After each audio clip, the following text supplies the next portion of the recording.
Didomenico study on the effects of marijuana use confirms that everyone knows you're high and that you'll most likely never stop feeling like this.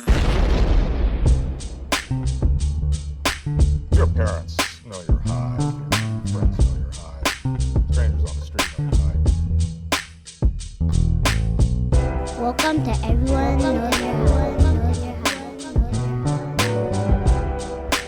Hosted by Uncle Kalei. You're gonna never come back, all that stupid shit.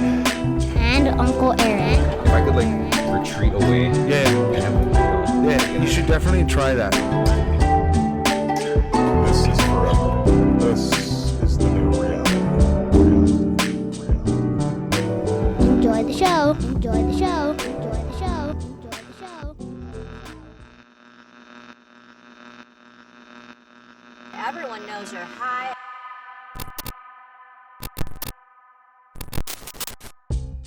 This episode is brought to you by Mills Nutrients. Friendship joint. Ooh, I love friendship joints. I love rolling joints and friendship. I love friendship. I love smoking joints. What else? Go for it. I don't really like smoking them, but I love rolling them. You know, one thing I also don't like is growing weed because it seems so cumbersome and difficult. Knowing what kind of nutrients and products to use, it can become cumbersome, like I said. Cumbersome is the word for this commercial. Whoa, wait a minute. This is some fire weed. Who grew this? Yours truly. Thought bubble. Well, you can. If you come You by can hear our my thoughts? Yes. Oh my God. You know that, man. If you come by our shop, we can help you out. Mills pays the bills, man. That's all you need to know. What shop? Guru's Grow Supply. Where? It's in Pearl City. Ooh. Majestic Pearl City. Another one of my favorite things. Pearl City. How long has Mills been providing these high quality nutrients for? Premium nutrients for 30 years. I've been cracking at it for about 13, so yeah. Which is pretty crazy because if you didn't know, he's only 14 years old. Because I was one. But cool. So I'm gonna roll this friendship joint to celebrate our friendship. I love friendship. And to celebrate our love for millsnutrients.com. Definitely do it. Millsnutrients.com. Check them out. Mills pays the bills. Can we do something? 1, 2, 3. Mills pays the bills. Start the show.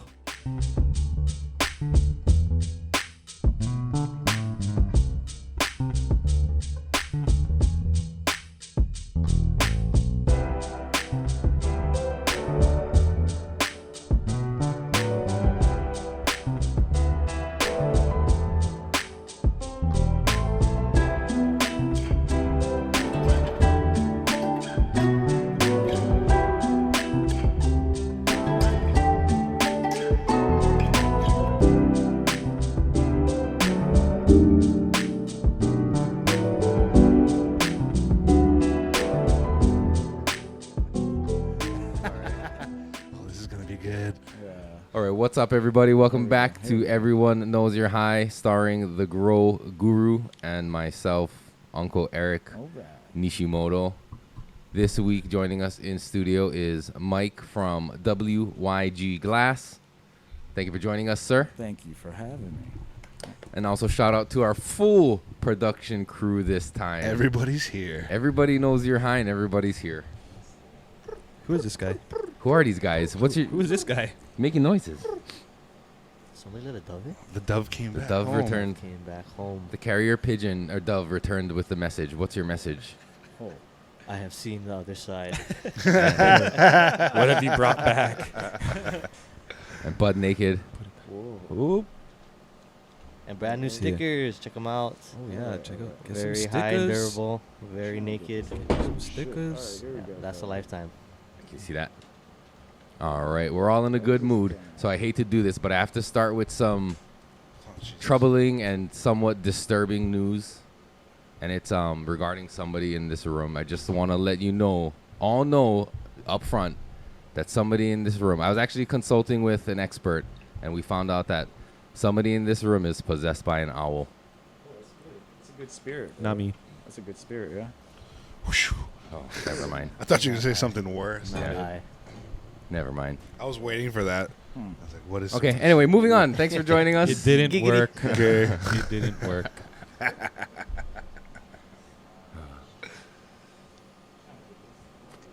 Who? Oh, you'd get it from Tony right now. You'd get it. You motherfucker. I had to throw you that was- one. it- It got fucking We had to silent wait for so long. We had to wait, but it paid off somewhat at the end there. Where's Tony when you need him? Fuck. Only you said it louder and more clearly into the mic. Can we put subtitles under there when he said it so that way we can know use it the was bowl of him? nuts. Nope, we'll just leave it as a fail. I need some stability here. Stability? I'm all about stability. I like Hey, that. want to try this? I don't know. Those things suck. Yeah. I brought them and they all suck. I brought two of They're them and so horrible. I brought two and they doubly suck. All right, I requested invite Oh, if it will work. yeah, totally. Yes, it will. Yep. Three-way this podcast. Ooh. This one stand up better, wait. Kalei? That one works better. Yeah. But still, it's gonna be at an angle away from us. It's kind of Just prop something up underneath it. you're gonna have to yeah like Be okay. Oh, we got What? Oh, this is the first trifecta we've ever done. I know. Have we done a three-letter? You're gonna have Sounds to like turn a- the So you gotta volume turn- down on your phone. Yeah. It's an opportunity. I think you gotta blow some got you. glass phone stands. Fuck. Bro, I can make anything out of glass. I think So you, turn the volume down and then mute it. and mute. I would I'm sample muted. that. That was a pretty cool tone, Do actually. you like that? Yeah. it was Yeah, wild. I was like, oh, he came up with a hit right there. Immediately. Dropped it right Wow. there. All right, am I doing this right? All right, we're getting there. We're getting all our technical shit set up. Stop practicing your girls. See? Wave, Hey, wave, You Joker. should have done that shit before. Should have been prepared, you fucking That would've got you right momos. there. That was like me That's with my fucking Wave. tests in high Wave. school. You guys just had to do the podcast. I'm gonna just wave to all these people that are joining. What's up, everybody?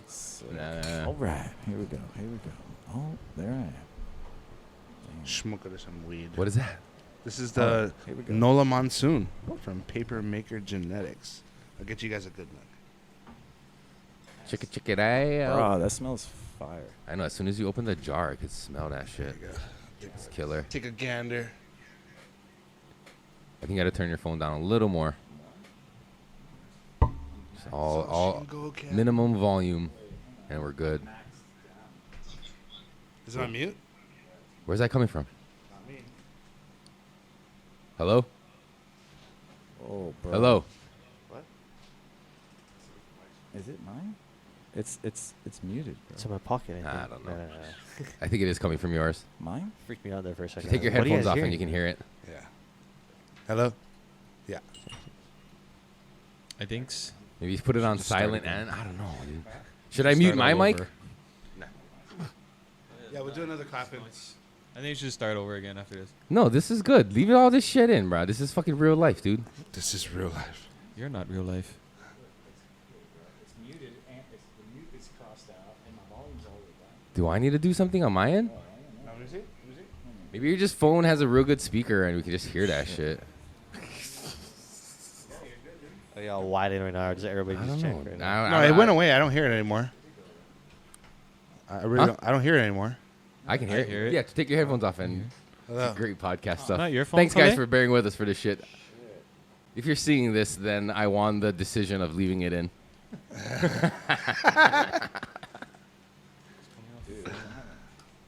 The whole thing could be a cold open. Nah, whatever. I'm not too worried about it. That's a lie. I think. It How can it be my phone? It's coming from his phone. Sorry. Sorry, Eric. Jeez. So Not sorry. It's a beautiful nug. Yep.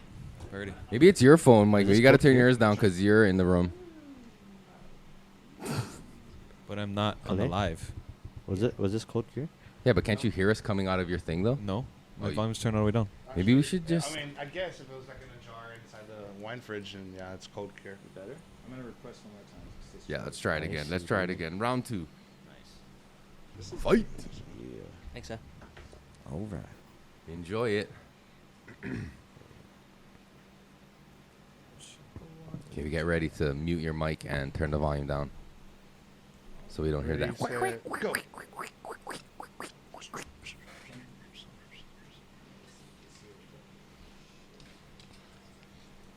We got Tell this us mic. I was gonna say, tell us a little bit about this flower while we're figuring out this fucking technical shit. My good friend Juan. How we doing? He that's good. I think it was a defect from before. Got Right. it. All right, we're Fucking good. Instagram, we love you, but Jesus Christ, get your shit together. Canceled. So So what my about friend, my friend Juan Alright. gave me the cut.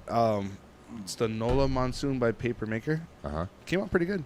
So indica, sativa, tell us about It's fucking sativa, like it's sativa leaning. It's super like uppity, like happy Clean the house for kind, relax, yeah.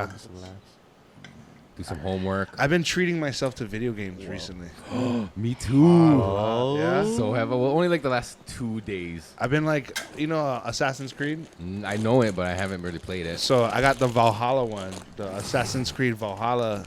That one's a fucking dope one, man.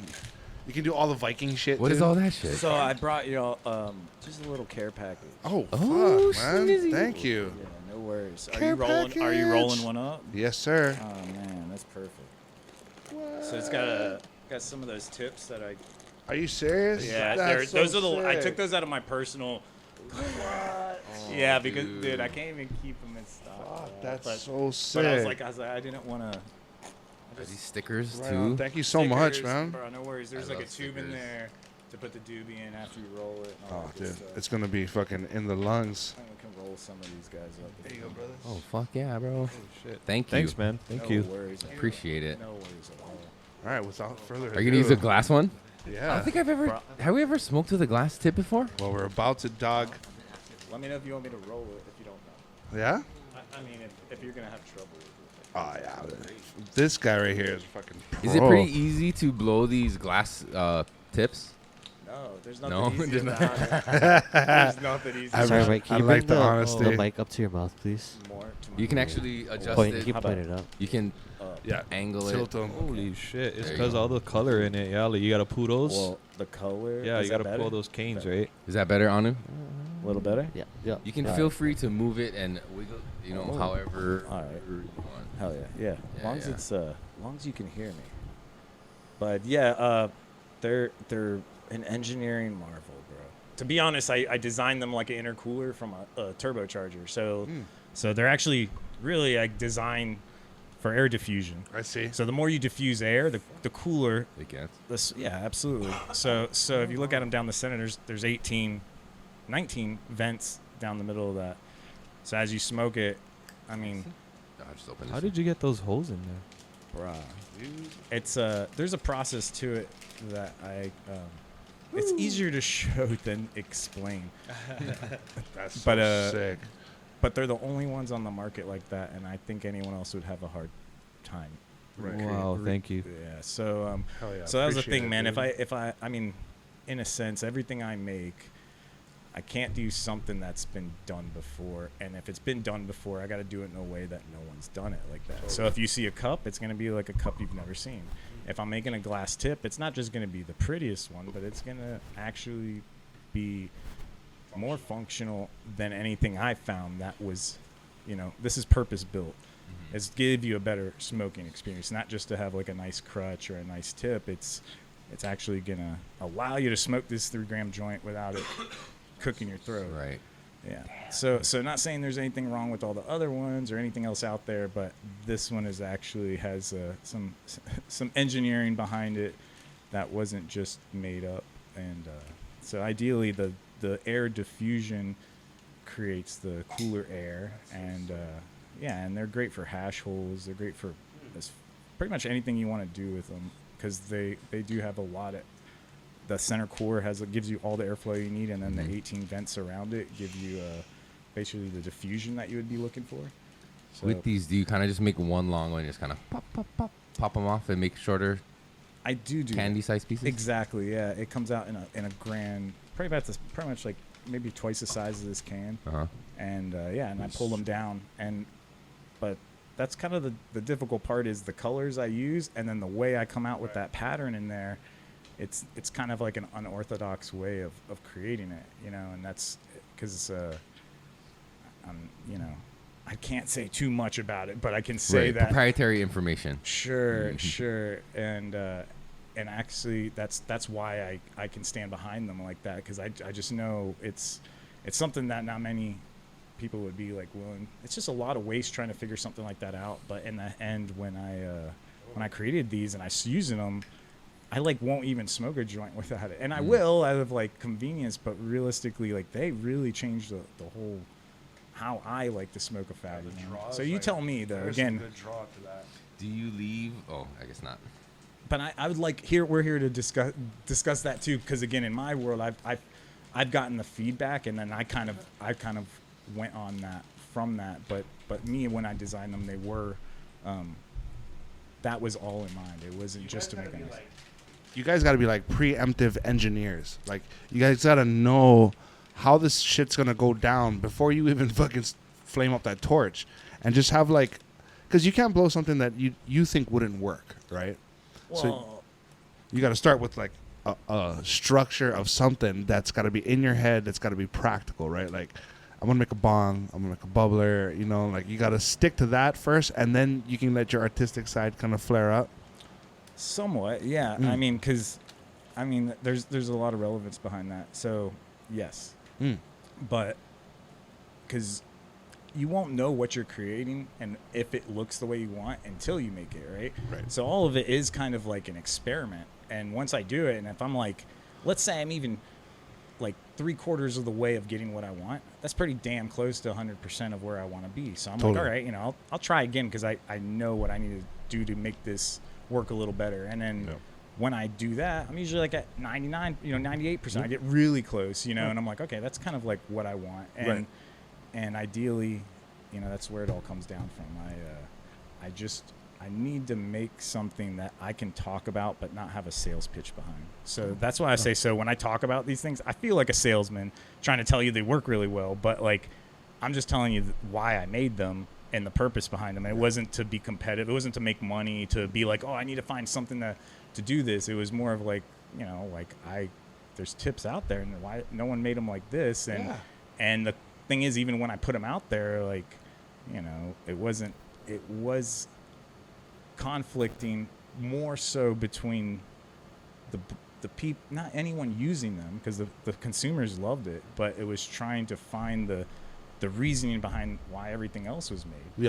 And I couldn't get much information, where those were literally, again, I build my own cars, I do everything on my own. So I ideally, like, I do have like a mind of an engineer, but like I'm very artistic. So I kind of like tried to apply both of those. And the thing was with these, I wasn't sure if I was going to be able to hit the consistency with it. And basically whatever I thought I should be doing was exactly that. And in the end, I got my repeated results with what I wanted.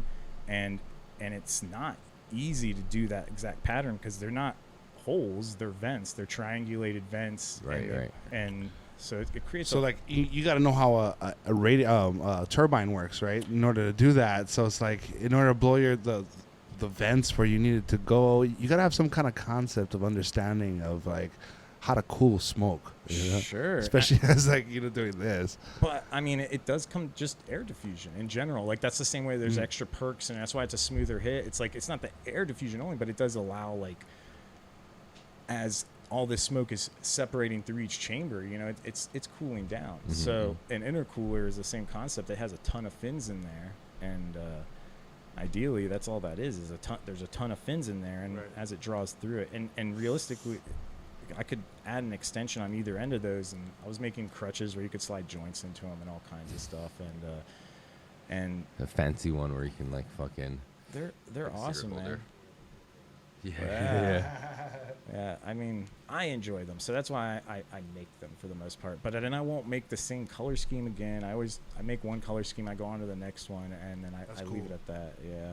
So I mean, those have been something that was kind of it was an experiment that turned out better than I thought it was going to be, and I didn't think they were going to be something pliable to like a happy mistake. Well, not a mistake, but like because then when I wanted to make it again, I was like, shit, can I make these better? You proved that it's repeatable.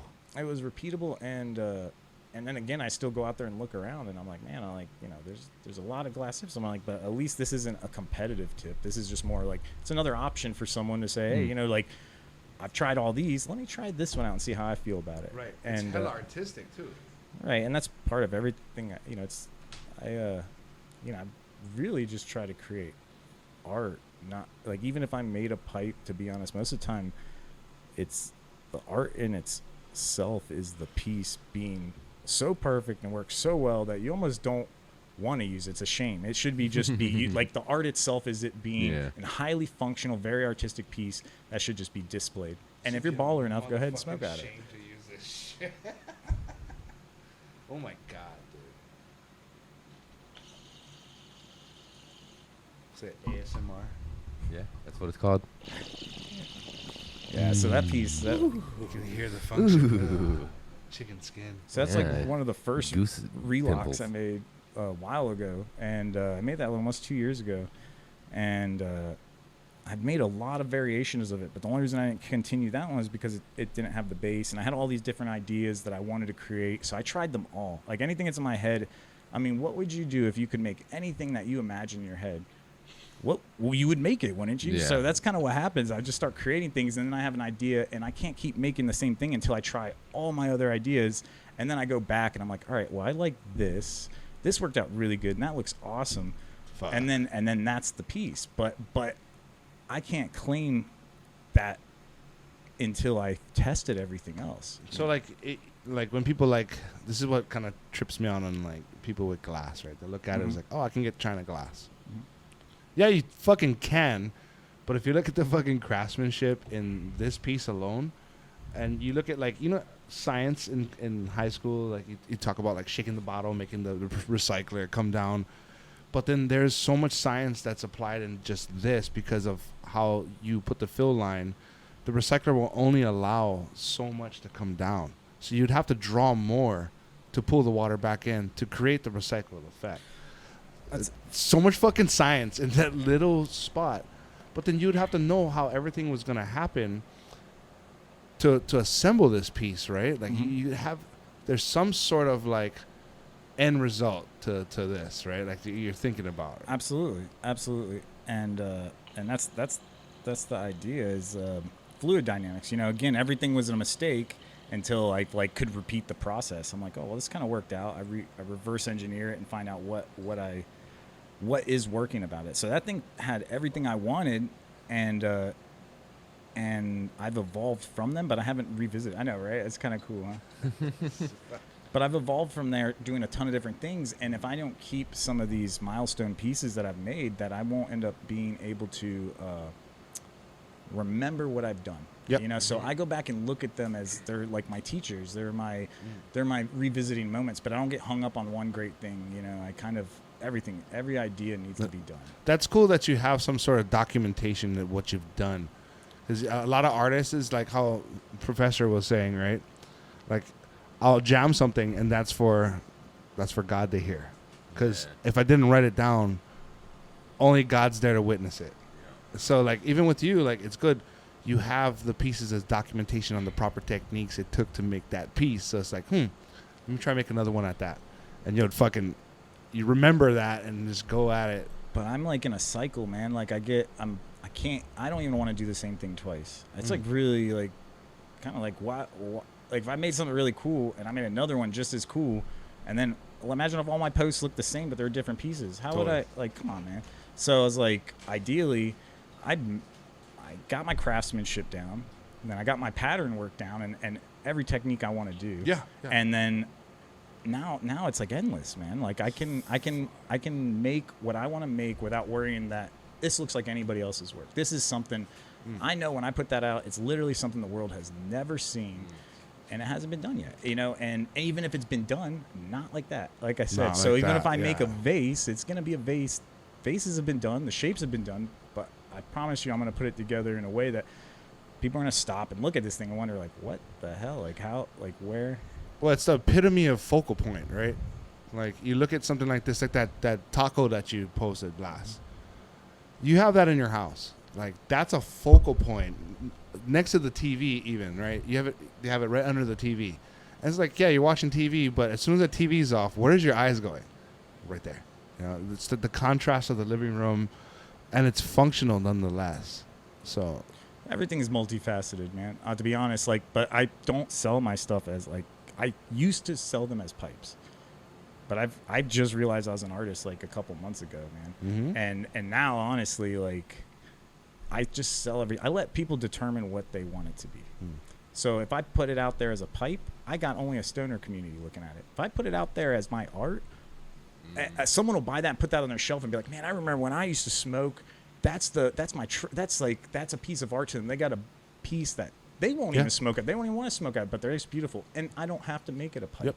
So if I make something and I set it out there and I let the world decide what it is, I've accustomed to every single person on earth.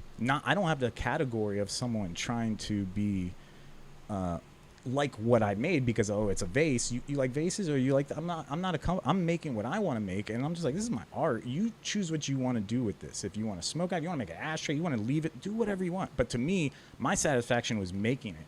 I really actually don't even smoke out of my pieces that much unless they're defective or someone gets it, and somehow I end up with a piece. But I won't make an amazing piece and feel any satisfaction on smoking out of it. I'm like, dude, this is this is a piece of fucking art. So when I see people smoking, I'm like, this is awesome. Like, it's cool. That's baller. You know what I mean? Like, that's baller, bro. Because I'm like, I won't even do that, man. And but I think that's the beautiful part about it. As time goes on, kind of Johnny Appleseed the world with the best thing you can do, and then the surviving pieces end up being, the ones that they'll find their way into the history books. Because I'm telling you, like, right now, I feel proud of what I'm doing based off of that. I can talk about my glass very confidently. Dude, that's so sick that you can do that. I've met all my heroes, man. I've shown everyone my work. I was like trying to get critiqued on it and what I could do better, and everyone was kind of telling me I did a really good job, right? And a little bit more than that, but I just feel very comfortable with continuing the process and doing what I feel like I need to be doing. And the thing is, it just takes a long time. If something is a solid color, it's not very much time to create that. But when I got to do pattern works and keep them so straight and precise. I was like, your symmetry is like, I've never seen how you do everything. You could split it in the middle with a line and each side's super equal.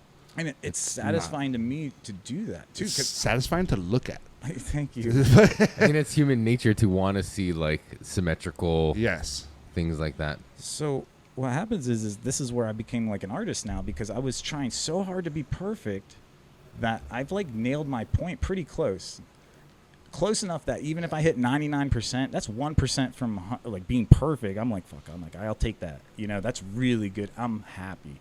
And to make that 100%, I just take it to the cold working shop and I can finish the last touches of it. Totally. So how much time you want to spend with something will determine how good it is. It doesn't have to be done in one shot. It doesn't have to be done fast.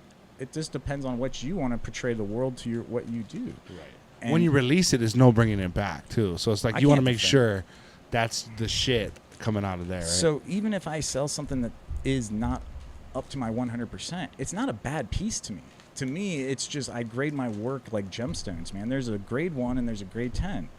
If you want a grade 10, not everyone can afford $1 million diamond. Some people can afford the $100 diamond. Right. So ideally, even if I spent months making a piece, if it's not up to par, I sell it for the quality that I make, at my personal opinion. Right. And who could judge it better than not just the craftsman, but the creator. But because because the way I'm gauging it is, even if you showed it to another, they're gonna notice the same things I do. But I'm not gonna.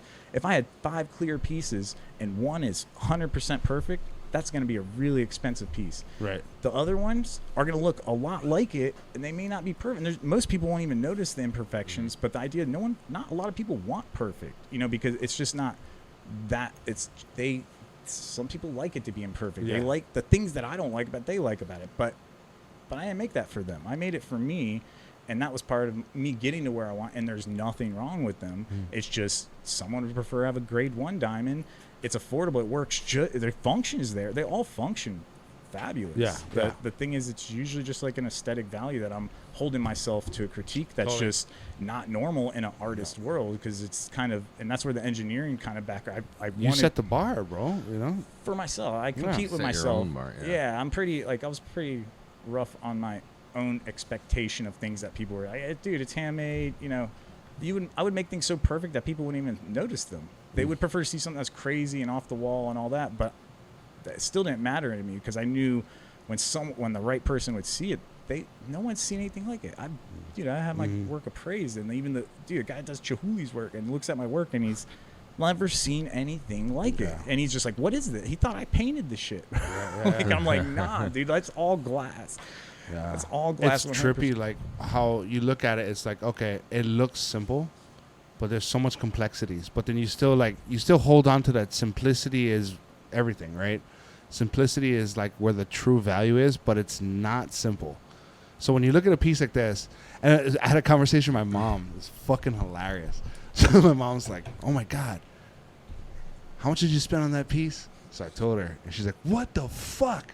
I was like, Mom, you gotta understand." She's like, "There's some for like $20." I was like, "You gotta understand, Mom. It's not about the ritual of smoking. You could have this and not smoke out of it, and still that's the value of the piece because the artist did their own trademark. That's a one of one. So you're not gonna get that piece ever again in all of existence. So yes, it's a little pricey for the average fucking guy, but hey, if you used to save up for it and your heart really wants it, it's like buying a fucking diamond ring. You know, like the diamond ring, to some people are like, "What the fuck is that?" Dude, I'll get you a lifesaver. You can suck it till it fits. But like the diamond ring, so I heard that off of fucking Family Matters. So like, oh, Family Matters so provocative back in the day. Dude, it was so funny. It was so cheap. But it's like, okay, the work that went into it, right? The craftsmanship, that's what brought the value to it. You know what I mean? The artists who made that ring or whatever that precious gem got sourced from, and all the craftsmanship it took to get it mounted, right? I don't know if the source matters though. I mean, you dig a diamond up in Africa or at a junkyard. If it's a perfect diamond, it's a perfect diamond. Or lab grown. I mean, that's still to me a little different because you know. So it's I could comparably measure lab grown with lab grown, but I won't ever introduce that to a natural. But just in terms of like the desire to have the diamond, are you wanting like the blood diamond and all that comes with that just because it's that, or are you willing to have the same exact look and feel from a lab grown diamond that has no conflict behind it? That's probably way cheaper. You know, you feel less guilty. I was gonna light it, but I'm waiting for a moment to make this the thankful joint. Oh, okay. I would have. I didn't want to interrupt. Well, that was missing I would the have point. a diamond from a royal like, family. you know, though. people like if you look I at a want diamond ring and you toss a diamond ring, like humans are taught to think that's valuable, right?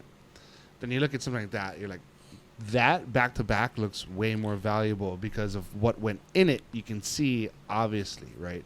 Like, yeah, you didn't paint that shit on. Bro, like, it's really hard. You know what I mean? To get that stuff right all the time, man. It's I fucking wouldn't compare these to unbelievably like hard. diamonds. I'd compare them more to like works of art from like Exactly. masters, like Rembrandt or Well, like that's a exactly Da what Vinci I or was trying to something. get Where, to, like, like- yeah, like that. Not like a diamond because diamonds are weird and they have a whole fucked up thing behind it. But like, Right. like art itself, like right, it's valued at what people are willing to pay for it. Sure. You know what I mean? And that's comes along with that term, right? Beauty is in the eye of the beholder. That's Because there's people who be like, that's art. My 5-year-old could have made that shit, but that's still though, it's up at the MoMA or whatever the fuck. Absolutely, and that's like the concept behind why my work is. I want someone to look at it and not say I can make that. Right, right. I want someone to look at that and be like, "Fuck, it's gonna take a team of artists to do this, and we might be able to do it once." Right. And then to conceptualize the colorways, I'm using 31 colors per piece. Like, who does that? Yeah, I mean, yeah. and then they're all different. You're not gonna see this. I like how you never dichro everything. It's fucking crushed so up sick. or yeah, of course. If if I'm building something from the inside out, I gotta go all What did out. you say? Bro. Dichro? Dichroic. Dichroic? What does that mean? So It's like a stone, right? no, it's not stone. It's actually a metal, and it's the same thing they would spray on like a NASA lens on the helmets. So basically, it's like a reflective coating, Okay. and this coating refracts and reflects light. So if light passes through it, it's one color, and if light reflects off of it, it's another color. So you could turn it sideways, and it might be blue, and if you look at it head on, it'll be like gold.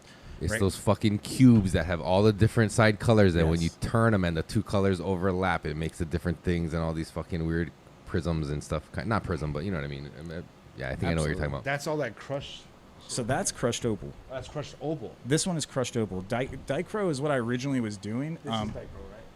That's crushed opals too, actually. no yeah. shit. So I actually really prefer dichroic because it's far more challenging to work with, to be honest. So it was kind of part of my process was, dude, the harder something was, the more I wanted to deal with it. You know, I was like, shit, like, what can I do? And at the point, I was like, I think I was doing all right with like the challenge, and I started doing crushed opals for a lot of reasons. People like crushed opals, and then second, it was easier to hand this type of stuff off to artists, and it kind of be less. It was more bulletproof. You know, it was easier for things to be accomplished. Right. So when I was doing my work, I didn't, you know, everyone's a great artist, but the idea is, you know, for me not to twist up these patterns and get them turned up, it took a bit of time to figuring that out. And when someone's using solid colors and they're used to creating things without having to worry about distortion of if it twists or not, you know, you're not gonna see it.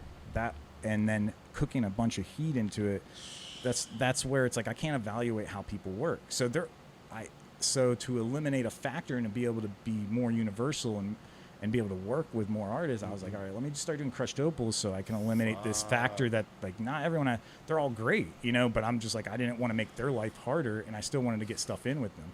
So I'll do dichroic, but it's more like on my personal, like, stuff that I make for myself. I'll do a lot of dichroic. I'll even have like dichro, and then I'll do crushed opals and another layer of dichro. Like, I go layers on layers, man. How do you get it so consistent though? Like, there's no like blotches of. I'm assuming you're like sprinkling it or you're rolling it. No. It's embedded. So I take another piece of glass and I embed all the crushed opals into it. Then I add another layer of clear into that. Okay. And then that goes over top of all my pattern work. So, but the way I even do my crushed opals is I can't even. I have to make everything myself, because even what I would find on the market that they sell to be able to make my life easier, it just doesn't. I don't want to air bubble in my stuff, you know. I want it to be as clean. I want no seams. Like, I'm going for this thing that I've done, and you know, and the only way to do it is for me to actually do it myself, right? And ideally, like I say, it's not like anything else is bad. I just like being able to do it that way. I like looking at it and not having anything to pick at, really, you know. And there's nothing you could pick at this. I mean, as a consumer side, looking at something like this, like, fuck it. Even if I was to dissect it, I couldn't pull anything out. Do you got a black light? I don't. Bro, this thing, everything I make. Thank God. This fucking garage would glow. Oh. All right, I'm glad perfect interruption time. Good one, Eric. I'm going to light this joint. This is our thankful joint. So we normally light a joint, say what you're thankful for, pass it around, just a moment of gratitude. I'm going to start it and say I'm thankful for street parking in neighborhoods, because sometimes people want to tell you cannot park there, but go to this other place and take a shuttle back. And I'm like, fuck that shit. It's legal to park on the street. Right. So I don't know why everybody just didn't park in the neighborhood. But anyway, I'm thankful for that. I still took the shuttle, bitch. Yeah. So once you get the joint, you speak your thanks. That's wonderful, man. Yeah. I love that. He came up with that. That was I great. love that. I like survive on being grateful, man. Yeah. Yeah. Absolutely.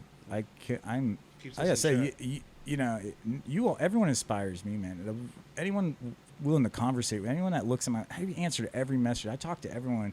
I give everyone my time of day. I feel like it's so important to hear what someone else has to say, think about what they're saying, and then engage in it with your authentic thoughts of what you feel about that. And Totally. so it's kind of quite easy to be grateful when everyone it's all of you that make me feel good. I wouldn't be anything without any of you. Not because you guys are doing this, but the things that you say, it's like I could be talking about this all day, but for people to bring it to me and say, you know, they see what I'm talking about, and or they come out of left field and they're just like, what you're doing is awesome, and they don't even know what it is, and that's like huge, man. Like, I don't even know. that inspires me to go harder and do more. I'm like, man, if they think this is good, I'm literally just warming up, man. I'm just I'm just practicing right now. I'm dead honest, man. That's why I'm doing so many different things, because I'm just trying to get it out of my system and see what color patterns I like and and then I'm going to go back and then pick from all these different places and apply them to a masterpiece. And in the end, all masterpiece is kind of going to be all the pieces in one place, because you won't see anything the same. You're going to put all my work in one room and put it all and look at everything, and it'll be the most dynamic scene of art you've ever seen. It would excite me. I like that dynamic. I'll take your street parking thing one step further. I'm grateful for the one wheel, because you can get street parking and just roll up to your crib. So fuck yeah, because like my asshole neighbor took my parking stall, set the park down the road. Good thing I had the one wheel. Made my life so much easier. And underutilized piece of equipment there, buddy. No, yeah, that's good use for it. Hell yeah. Just throw it in the back of your ride. Just one wheel it to where you gotta go. It's like you don't have to worry about finding parking where you're at. Park far. Fuck it, dude. Yeah, or just park far and walk, you lazy fuck. No. Not you. I'm talking to them. One wheel. I'm talking to you out there, Kevin. Kevin, the one wheeler. I seen them up at Kahuku. Kevin? No, they have this fucking rollout of a bunch of cats that go out to Kahuku, and then they. So do you all ash this? Oh, Or yeah, do we you have an not? Okay, ashtray. well, all right. So Why is there a thing there's about an etiquette, okay, in case you don't know. So when you smoke fatties like this, because they call them doinks. I've heard that term, doinks. So what happens is the ash builds up, and as it builds up, it keeps combustion up. You're not burning the weed as it goes, but the radiant heat from the cherry when you're pulling on it actually starts vaporizing. That's why you'll get these oils around the rim of it, and Oil rings. Yeah. So if you typically when you keep ashing them, what happens is you're just kind of burning the weed, burning the oil. But like now, when you start getting this cherry on it, So leave the ash. You know what? until it falls off. Yeah. Ah. My But yeah, go ahead. I grandma used to smoke cigarettes, and she used to have the fucking longest ashes, and we all just used to watch and be like, "Is it gonna fall? Is it gonna fall?" We used to play if you drop the ash, you gotta eat them. What they gotta do? Suck them off the ground. Yeah. Yeah, you know, drop the ash, you gotta eat them. I can fucking feel the pool. It's a lot more even. Dude, yeah, It I was did- gonna yeah, ask it y'all did about feel a that. lot more- I'm curious. Like that's the thing. I was really curious. In a second, I need to back up. I never said what I was grateful for. No, yeah, go ahead. I 'Cause was I gonna gotta say cut- that. Yes, go for I it. was gonna say that as well. But it really reconnects with what I was saying when I was interrupting your time. But I'm grateful for everybody in my life, everyone I know, everyone that's given me time to talk to me, Nice, everyone dude. that just like, bro, it's like, concept is if someone acknowledges me, I have nothing more important to do than acknowledge them back, and that is like the most important. To if another human is asking for anything or just says, "Hey, Mike," it's like, I'm so capable on my own. It must be important. I'm gonna turn and listen. I'm gonna take my time and stop what I'm doing. Yeah. There's nothing more important than what someone needs. That's right? cool. Yeah, and that's with anyone. Everyone that knows me would know. And ideally, I take pride in all of you, and I'm grateful for this life, for every person in it. I'm almost at a loss of words on not being able to express the gratitude. Yeah. Killer, dude. I like that. I like that you're humble enough to acknowledge that everyone around you will fucking influence you in a positive manner some way, somehow. Yeah. I felt good about myself, but when I could feel good and then other people recognize stuff I do, and they come to me and they like talk to me and they're like, "You inspire me." I'm hearing these things that I'm like, I don't feel so like mental, man. Like I feel like shit. I'm just literally speaking my mind. I have no recital. Again, I don't have this. We talked about this earlier. Script. There's yeah. not, bro. I can't memorize anything, bro. I'm Killer. Words. I don't remember anything, but I can rock. I can freestyle from the moment. All my work is freestyle. I tried playing. Everything I do is in the moment because even when I have an idea of what I want to create, if I follow that guideline, it's black and white. Yeah. I've realized that if I just do my thing, man, it's like it's beautiful, bro. It does Trust your artistic mind, trust your instincts, Yeah. man. We all have I'll it. be honest. I was planning that owl joke on the whole drive over here. Like, how am I What? gonna do this shit? You're welcome, dog. I actually have it written down on my notes. Owls. Interesting. I tried. No, yeah. Sorry, I didn't mean to interrupt, but I did. So I apologize. No. I'm grateful that you tried. Try that joke. Yeah. Try the joke. Yeah. That's all anyone could ask. Just try. Yeah. Mitch Hedberg just went cold the first 10 minutes of every Right. set, but he pulled it through. Who's that? Mitch Hedberg. Yeah. The comedian? Oh, yeah. Rest in peace, Dude, Mitch. I actually don't watch that much TV, so. Bro, That's actually pretty good. I like comedians that are like out of the box and like One-liners. he had the fucking coolest one-liners ever. You know what I really like about these tips is like when you hit it or when you pull on it, it doesn't like Yep. the paper doesn't go. Yeah, doesn't like compress. It Yeah, stays that rigid. always happens Yep. with every other joint. It goes. Especially when it warms up. When you get like halfway through, it just kind of collapses. Yeah, and you see all like the veins in it, and it gets all like, yeah, I appreciate that, man. It's I like- like the feedback yeah. a lot. No, this is fucking cool. That's a good out of the box little thing to get your art out there to a bunch of people, right? Yeah. Right. And- Even just like the dry pull of it too. It didn't go. You know, it didn't make the paper noise. Yeah. Very cool. Very cool. Well, as I call them, the flow tip. They flow really well, but Yeah. they won't leak. You'll never get resin buildup in them. They're just. I enjoy. That's important too. Bro, I've smoked weed my whole life, and I mean since I was like 13, and I'm not ever enjoy this joint like I do now. I mean, I've smoked them all kinds of ways, and I'm like, damn, this is kind of fun now. I smoked a lot more weed after I made those tips. Yeah, for real, I right? did. Dude, I'll roll 3 gram or like 3 or 4 of them things. Go through them in a day. It was so weird because growing up, Hawaii joint culture wasn't ever tips in your joints. It was always the outside crutch, right? Right. That roll. Or even sometimes fuck a crutch. You don't even need one. Just I was doing the Ohilo So- joints for a just- little while, just yeah. like fucking end to end, just rolling joints and just no crutch. yeah. Just freestyle it, toss Yeah. it. There's all those different styles, but now like finding this and like I don't know, glass tips, this new technology, like I could totally get into this shit. Well, you know, I didn't know anything about it.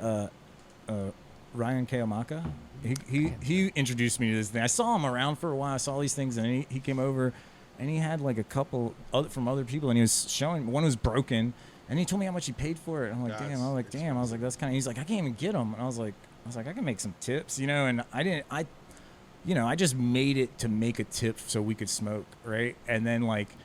But I just didn't want to make a hollow tip, and I was like, I was kind of gonna try to do that, the other variation of it, but I did it in a way that I just didn't, again, unorthodox. So what happened was a happy mistake. I just made something really quick, and it turned out really good, and it was sick, dude. And then they're kind of like, they could have been better, but they're really nice, and they worked, and I kept using them. I was like, damn, these things are sick. I was like, That's so cool. so I did a second round.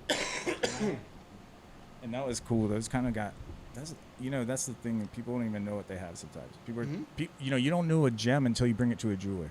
Totally. For real. Like, you're going to look at it, you can think, you won't know until you bring it to someone that knows what they're talking about. People Oh, shit. Bro, it's crazy when you see people just throwing this stuff around. And it's like, it's not, it's cool, but it's like in the future, what was valuable? The Picassos that survived.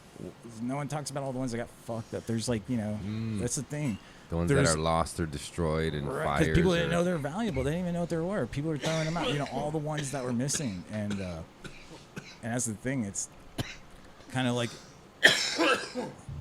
I would hope that the work that I put into people's life will bring value to them. I feel like it's, it would, in one way or another, will do nothing but increase in value. It's like, it's something I'm like, that's why if I can do it, I can do the best deal I can. I like doing what I can, where I feel like and if it's perfect, it's perfect, but I charge I really just gauge my work. It has nothing to do with my time. It comes with I charge for the quality. Like I said, they could all be the same pieces. They'll all have different prices. Well, legacy is also a thing, right, that comes along with these pieces. So the ones that you survive, right? The ones Sure. that survive. So looking down the line 30 years from now, fuck, I got this WYG glass when I used to smoke back in the day, and there's now a story attached to it, which kind of like say you don't blow glass 30 years from now, right?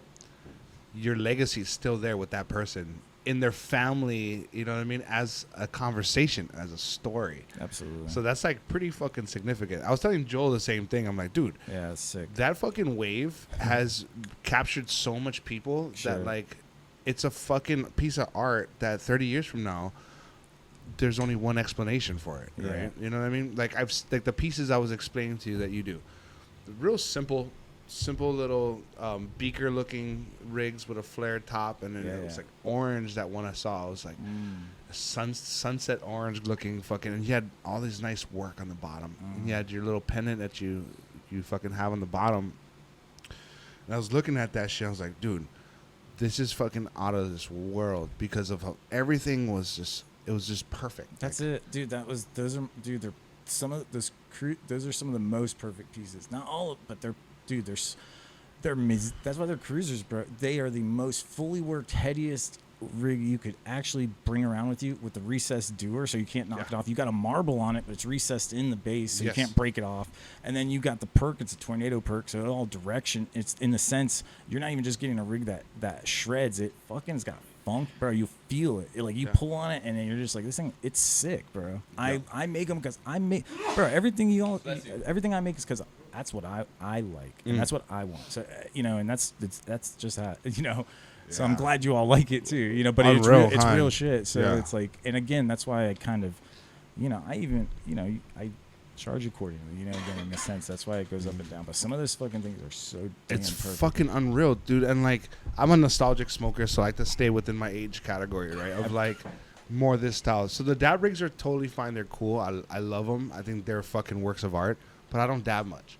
I'm like a flower guy. Sure. So like, Can you not use these for flour? You Yeah, can. you could. You totally could. But This like, one- especially this one, like, fucking. I actually have a slide that has a carb on it, and it matches the shape of this contour. So you wouldn't even, you just carb, you smoke. Yeah, dude, it's fucking perfect. And the Puffco attachment, I have this little adapter. You just put it in. It matches the color. It looked pretty much, and then you pretty much put a Gandalf on this, and then you got a fucking Puffco. It's the transformer piece. Bro, it just takes on any form. Bro, it's Mystique. It's amazing. And then like this shit. Come on, man. Like I was just like, that was the whole reason. Even when I did this, I was like, because I could have made it a solid mouthpiece. Why? That's so cool. No, that could break when in transport. Why? I did. It's it could. You could disassemble it and then make it even more for cleaning. Right, for cleaning. You put a plug in it. You put another plug, and you put it in your little Pelican. So you don't even need to bring water to your sesh. You don't even do anything. Bro, you literally go everywhere with it. Shit is sick, dude. That's dope. That's fucking unbelievable. But like, I'm like smoking bowls and smoking joints, right? Like that's my kind of cup of tea. Doinks. They're called doinks. Doinks, as the kids would say. Big But like doinks and Amish. the Jerome Baker style bongs, right? Yeah, those are. I love the function of that. The fucking fat little gurgle and the pop. Like, I got one in the car. I brought a big fucking one, dude. It's like a 2 feet or something. It's shit. Sick. Yeah, it's sick. dude, the one you had at the Aloha Cup. Yeah, that's the one. Oh, that's the one. Yeah, that one was fucking tight, dude. I had the pleasure of hitting that Did the you entire time. It was the one with 2 perks, or No, single perk at the top. Yeah, no. So I have the taller one too. The one that the pink in the center. You all clogged that thing. You guys shredded it, dude. It was sick, dude. Dude, I went through every entry with that thing, and then like on both sides. You guys blessed it for sure. Yeah. That thing. Yeah, we haven't talked about that, the Aloha Cup. Yeah? Yeah, we haven't. I mean, you guys are It starting was to talk fun. it up. Yeah. What did you smoke out of when you were sampling all those? Yeah, this is gonna be good. His bong. Yeah, I walked over there and I was like, oh, what? Yeah. So I was doing rosin, and then they were doing flour. So I couldn't use the bong, but I was like, wanted someone to use it. So I go over there, drop it off on the table, and then yeah, I didn't even think they were gonna use it that much. And I came back, and they were just fucking loving. They were just ripping this thing the whole time. And then I went and grabbed my other taller one, and I started walking around. I was like, I let the people use the other one. I felt it was so good, like. I'm sure everyone wishes they could afford one. It's like nice to be able to go around and like let people use these things like that, and that made me feel so. I was like, dude, I wanted to make more of them just to like, bro, like I fucking would do that at every event, dude. That shit, dude, it felt. That it was could cool. be like a way to promote your shit too. Is like have when they do these kind of things, have all the pieces provided by one blower, and it's a way to fucking. Dude, there would be, and then take it home. Oh yeah, if you want, right? Give it to him as like as a prize for being a judge. Like that's part of your swag as being a judge. Well, is to get- it's like I mean, not it's a lot crazy of- piece, but like a little pipe, something cool. You know what I mean? Not to be fucking ridiculous. I'm not saying like, no, don't break your back trying to do it. You're gonna spend all year blowing those pieces. Dude, know, the work so he that's- did in that shit is fucking unbelievable. Like, just the subtle nuances throughout the bong. Bro, It's fucking unbelievable. How big was the bong you were using? It was like, what, 18, 24 Yeah, it's pretty- inches? it's pretty Like tall. that? It was, I stood up the whole time because, like, I told Marco, I it's was the like, smoothest bong I've ever made. bro, I was so nervous. I was like, dude, I'm guarding this motherfucker with my life, Marco. He's you gotta like, be on yeah. your own table. He ended up I just love rolling you guys. joints. I love you, bro. You guys. He's are like, lit. just rolling joints. He's You like, yeah, guys you are- roll that fucking joints, Marco. I'm standing up. I'm guarding this bitch, dude. No one's coming close. Bro, you're so. I love you guys, man. That's was awesome. amazing, man. That feel. See, that's that. But that's what makes my life so good. You know what I mean? Like hearing that kind of like I'm just hanging out, enjoying. I'm doing my thing, and it's like it's the only place in the world I feel like it doesn't get taken advantage of. You know, it's like, dude, that shit's cool. Like, look, I did all that. Dude, I don't want anything from any, bro. I genuinely am just, it's grateful that this is the stuff I get to do, people I get to meet, and I'm not doing it to the wrong people. It's like, it's like, cool, The man. legacy will live on, too. Like, Wow. you know, it'll be remembered. There's only one style. Like, Right. hey, Well, I mean, hold fuck. anything, if you see, bro, pretty much anyone will know anything that I've touched. If it's it's undeniably, there's Yeah. no comparison Yeah. to any, there's anything I make is literally probably the only time you'll ever see it. Yeah, And I agree with that. yeah, and even if you see it again, it'll be a really possibly bad replica. I mean, I don't think it's this just flows out of me, bro. It's like I'm not really, I'm just trying to get the rest of it out. I'm truly just warming up and testing out colors and shapes and stuff. That's like so that. sick. Yeah, and now I'm feeling. You know, imagine you get to your Imagine not making something perfect and you wanted to make it perfect, and then you're just like, I'm just gonna do this instead. And I never got to that peak. Well, I got to my peak, and it makes it so easy to flow, man. Because now I back down. I'm like, shit, I can make my flowers, my top. I can make anything that's in my head, and it's not pointless because I don't have to make it. I can make it as perfect as I want, and now I can go imperfect and make it still look really good. And it's because I want it more organic now. Everything is going to be really. It's like I use no picture reference either, for the sense of I think my imagination will always draw the most beautiful image, as opposed to me trying to replicate something that I have no. I don't. That's hard. I can't match that color, make that shape. But if I make something look like how I want it to look in my head, as close as I can, it's gonna be sick, because I'm not gonna make it look stupid, dude. I want it to have flow to it. I want it to look like it's busting through. I want it to every freaking piece I make, man, is a piece in my thought process. Yeah. Bro. If I couldn't do that, I'd just be another crazy guy speaking, man. And I'm just kind of like, It's a piece of you going into the piece, essentially. it's every thought I'm having, and that's why when people have ideas, I love to hear it, because I want to make your idea too. Imagine being an artist and you draw something, you're like, man, but I can't touch my drawing. You can draw something so good, you almost want to touch, and you're just like, but what do you want to make? Like, can I make this in glass for you? And then I'm gonna make it. It's not. I don't want to just make it because you asked me. I want to make it like that. I'm like, I love it. I'm making it because I want to make it, because I think I'm good enough to be able to create that. Right. For you. That challenge, yeah. And when I do it, when it's done, I'm like, yo, this is gonna be sick. It's not even. I don't even know how much. I don't even think about the money. I'm just like, I just want to. If it's a really good idea, I'm gonna fucking make it, and then I'll just put it out. I'm just like, all right, whatever. I'm just making what's on my heart, man. Yeah. And what everyone else has now, I'm so comfortable with and confident in what I know glass, bro, like really well. Yeah, you do. And it's crazy, dude. I don't even. It's spiritual kind of, man. No shit. More so, dude. Yeah, It's really. Yeah, absolutely. How'd you start off? So like, Jump down that little rabbit so hole. it's heavy. It's long and it's beautiful. It's a beautiful story. All right.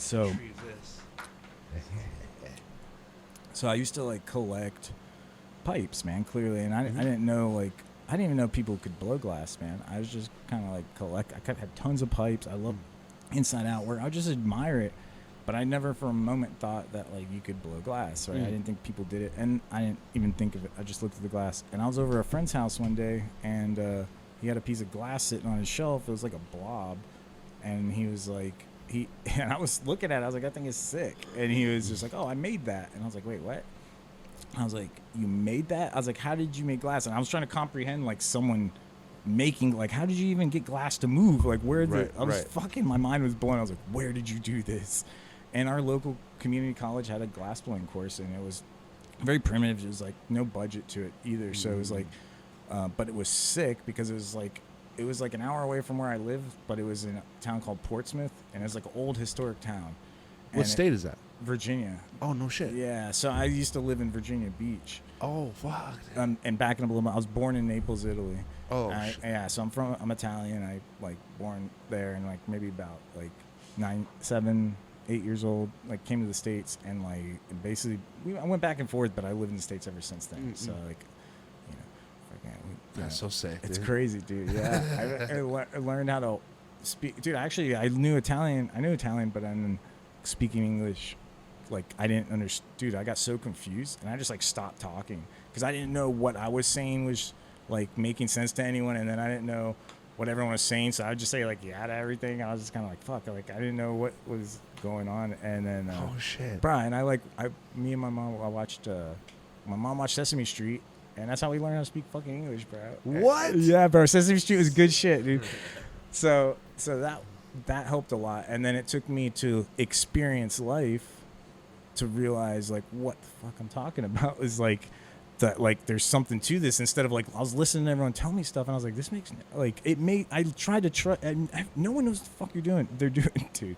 They land here on Earth and they got like ton of knowledge around them and no one's speaking like knowledge. No one's talking about like real shit. Like they're like raising you like a dog. Dude, it's crazy, man. Like we're brainwashed, bro.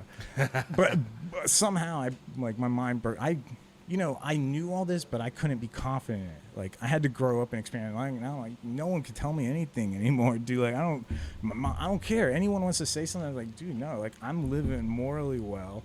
I sleep well at night. I take care of my shit. I help I could have the worst of everything and no one will know and I'll still fucking help you and I'm not going to tell you my problems.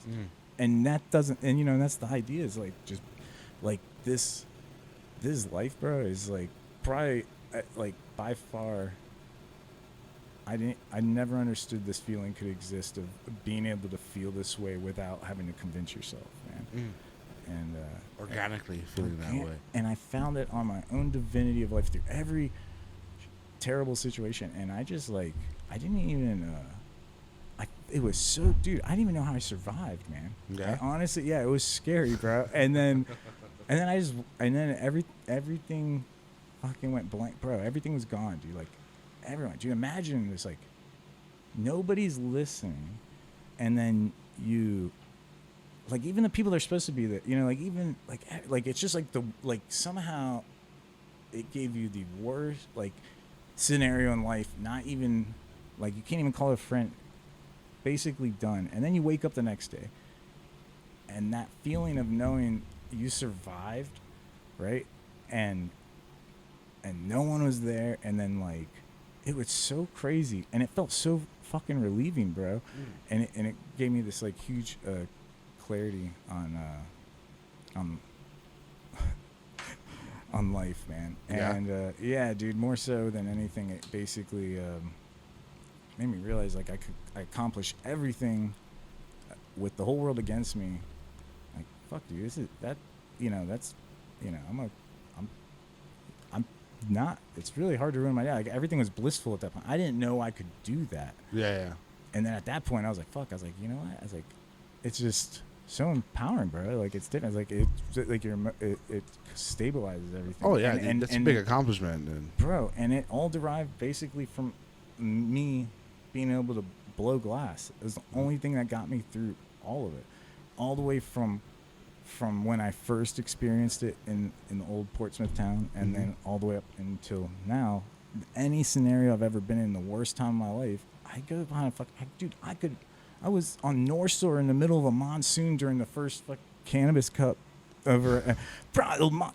Every vendor was shut down, and they wouldn't let me go out there with the car to get up my gear. And I bought a brand new torch to put up. It was like this, bro, it was so sick. I didn't even turn it on yet, and then I was in this monsoon. It was ruining all my stuff. They wouldn't let a truck go there, and I was just like, dude, I thought everything was ruined. And then I was just like, fuck it. I was like, if I can't get my stuff, I wonder if this torch will light. So I was like, bro, like 2 days sleep deprived, trying to make trophies that like I couldn't get. I was trying to do so many things, bro, and I was like super deprived. And I went in there, and this is when I knew I loved glass blowing. It was crazy. I even knew I loved it, but there was like I was so deprived, man. I even brought another friend to like blow glass, and I was like, because I was like, dude, if I'm not gonna make it, and I put the monsoon's happening. I put the screw in the bottom of the torch, and as soon as I put that screw in, I had this thought. I was like, oh, this might fire up, and I all the tiredness went away. I was like, oh shit, and I got like really excited to plug it in to see like, because as soon as I saw the flame, I just was like, this is gonna be awesome. No, it was gonna be awesome, man. And it was raining, dude, and I plugged in the tanks, dude. Thing fired up. The wind was blowing. I threw a baking pan in front of it to block the wind, and then I just grabbed some glass and I started melting, and I was just like, I didn't even set up. I just started melting, and it melted the glass, and I was like, the wind was protecting it, and I was like a moth to a fucking flame, dude. I sat there till like the sun went down. Yeah. I went there till the sun went down. I did not stop the whole time. Oh shit. Yeah, dude, it was nuts, man. And I was the only person doing something that day. And I think I was the only person that had a good time that day. And I was like in the worst situation, and I was like, as long as I had that flame. How'd you get that shit to cool down during like the cold rain coming down and hitting the glass pieces and like without it exploding or cracking? I mean, so you can like really kind of coat it. I know you can cool it down. You can kind of basically you just got to warm the piece up to get to even heat. And so that's what I did. I'd warm the whole piece up till it was like a nice even glow, and then keep it there for a short amount of time. Then I'd coat it in some soot, and then like I just basically I would just make sure the piece was really stable before I let it cool down like that, because that's typically why things would break. If you put these connections all together, you got all these different stress points, all your welds and stuff, right? And then what happens, you need to get all the glass to the same amount of heat, and then once you do that, it de-stresses it, and then you can get away with a lot at that point. You can pretty much set it on a bench, like not on the table, but if you have a piece sitting up in the air, it's not gonna destroy. It's not gonna break it. But if you don't get that piece in that even heat and you do all those seals, it's not always going to happen. There's a lot of circumstances, but basically if you work from one end of the piece to the other, top to bottom, doing the seals, no annealing, that should survive. If you warm the whole piece up, if you have had a lot of contact points as a whole and then let it anneal, it'll be fine. That's like proper fusion, right? It's like you got the weld piece, but then you got to bring everything up to temperature to make it one solid piece. Correct? Yes, absolutely, because that's why annealing process is so important. It's fucking cool, dude. Yeah, so you let the molecules bond, bro. They basically align. They calm. The slower something cools down, the more molecularly strong it is. So that's why even granite in Yosemite is like the strongest granite in the world, because, it took like hundreds of thousands of years for that granite to cool down. So the faster something cools down, the more brittle it is. So it's the same thing with glass. It's all rock forms like that. So that's how, in general. Is that why people have it on the lathe and just got that low flame? Yeah, that's just go in. Yeah, that's the rotisserie style. Like a rotisserie. Yes. Yeah. I didn't say it like that. No, I would say it like that. You like a rotisserie? I love rotisserie. Yeah, that's the shit. So you just do that just to warm the whole piece universally, and then that's part of the cooling down process? I gotta pee. That, yeah. So just do it, man. Just go. Yeah, just pee your pants. Yeah, no, you're good. No, I'll shoot it down after. Sure. Yeah. So no, it helps. Like, if there's a large scale piece, you would want that. Or let's say, if I'm working on one side of a piece and I'm not able to get to the other side, yes, and then that would help keep the whole piece where you can just keep working on it constantly without having to worry about it shocking. It's like essentially making it pliable, right?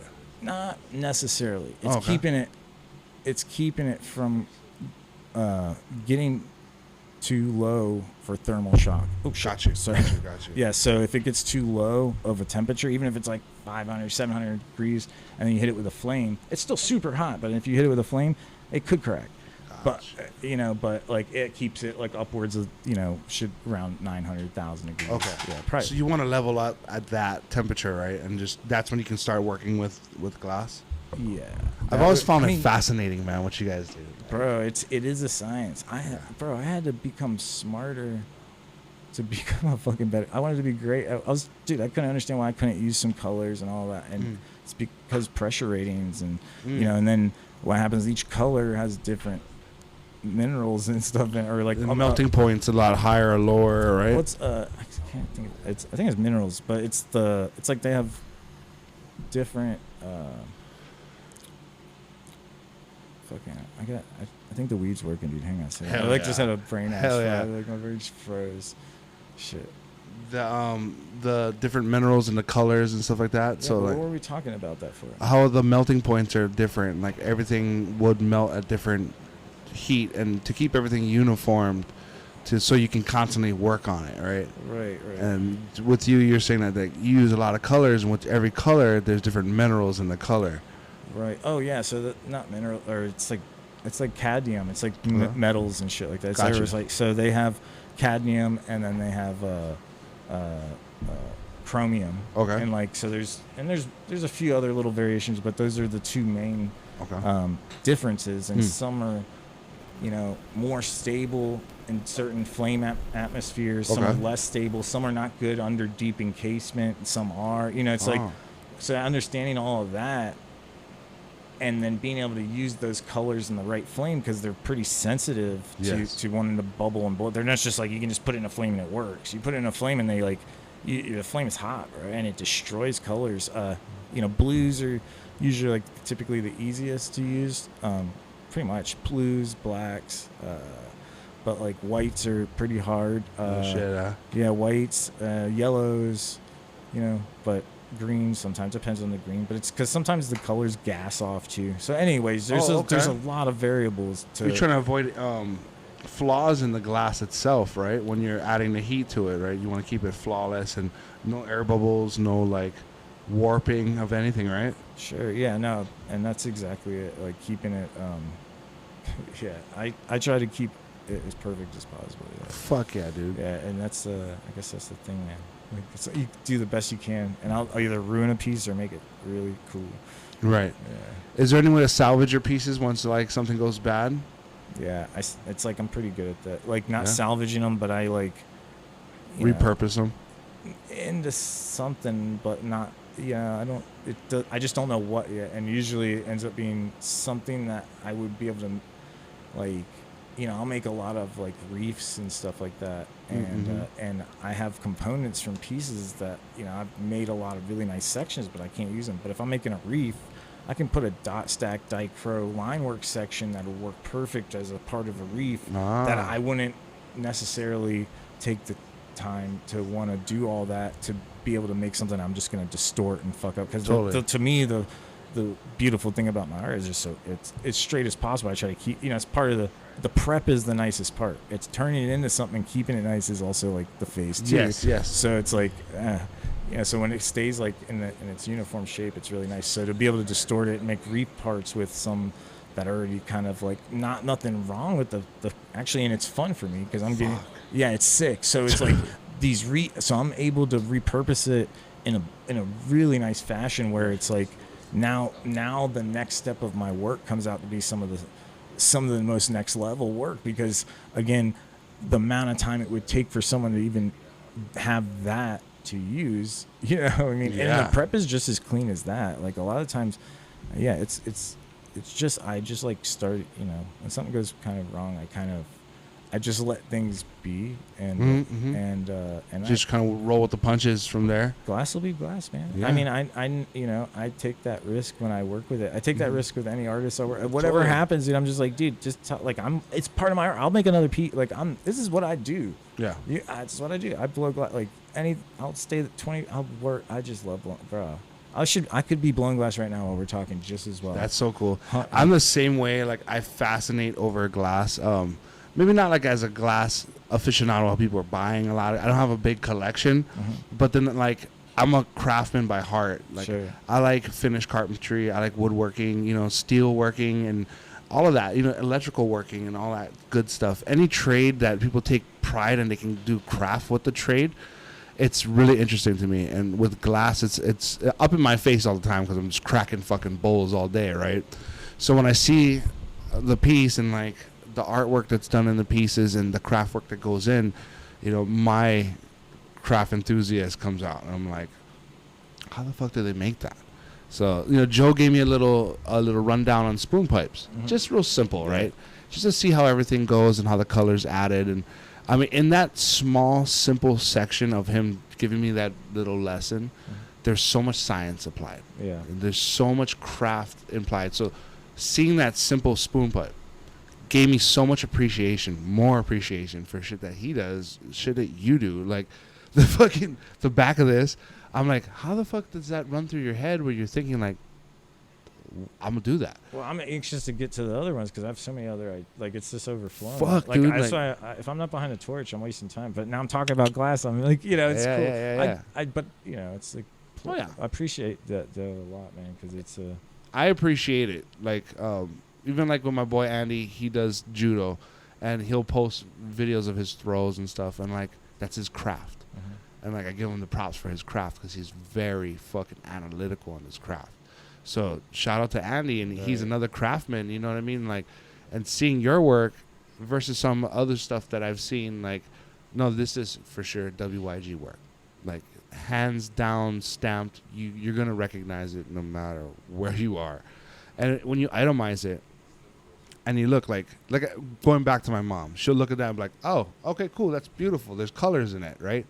But then someone that's like, it's in my face all the time, I'll look at it like, no, the fucking mouthpiece is what catches me the first thing on this piece. Like the fact that it's flared out, the shape of it catches me before the design. Then, I mean, that's what draws my eyes, right? So then when I look at that and I focus on the mouthpiece, I'm like, holy shit, there's way more fucking work that's above what I was just taking it. If I was to itemize further, I'm like, oh, there's a fucking pattern right around the hole. There's wigwags all around the sides. It's nice and thick. It has a perfect shape where it would rest nicely on the lips, you know? I mean, fuck, dude. Like, I didn't even see that. Fuck. You know what I mean? That all takes work and prep. You know, I look at the back. So this is a good 20 to 30 minute piece of appreciation every single time you look at it. And every single time you look at it, you'll find something new to appreciate.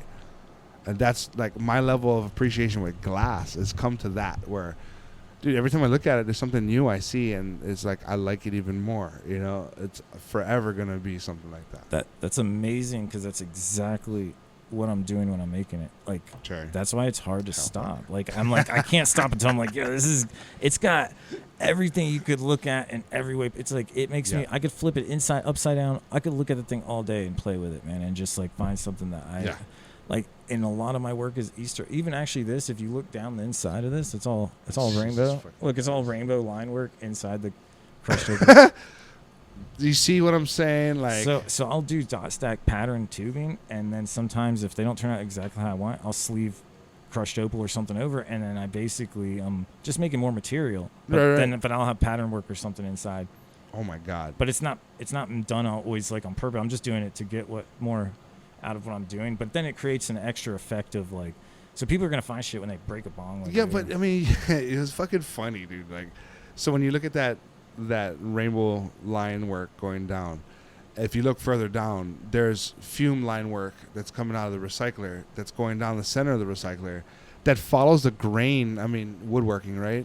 It follows the grain of the line work that's on the inside. Yeah. So it's like, that's like a little hidden clue of, hey, check inside there. Oh, fuck, dude, what? You know, like, it's that little, like, subtle chaos that kind of draws, like, your attention to this piece on more of a closer manner. Bro, you're super into glass. I can tell you, it's awesome. I am. I love it, dude. I love science, basically. No, it's cool, dude. You're like, that's amazing. So you do know what you're looking at. That's like amazing. I do. Yeah, I mean, like as a consumer, right? Like, bro, because again, I do the same thing, man. Sometimes, you know, I can't go find anything on the internet that looks anything like what I do, man. No.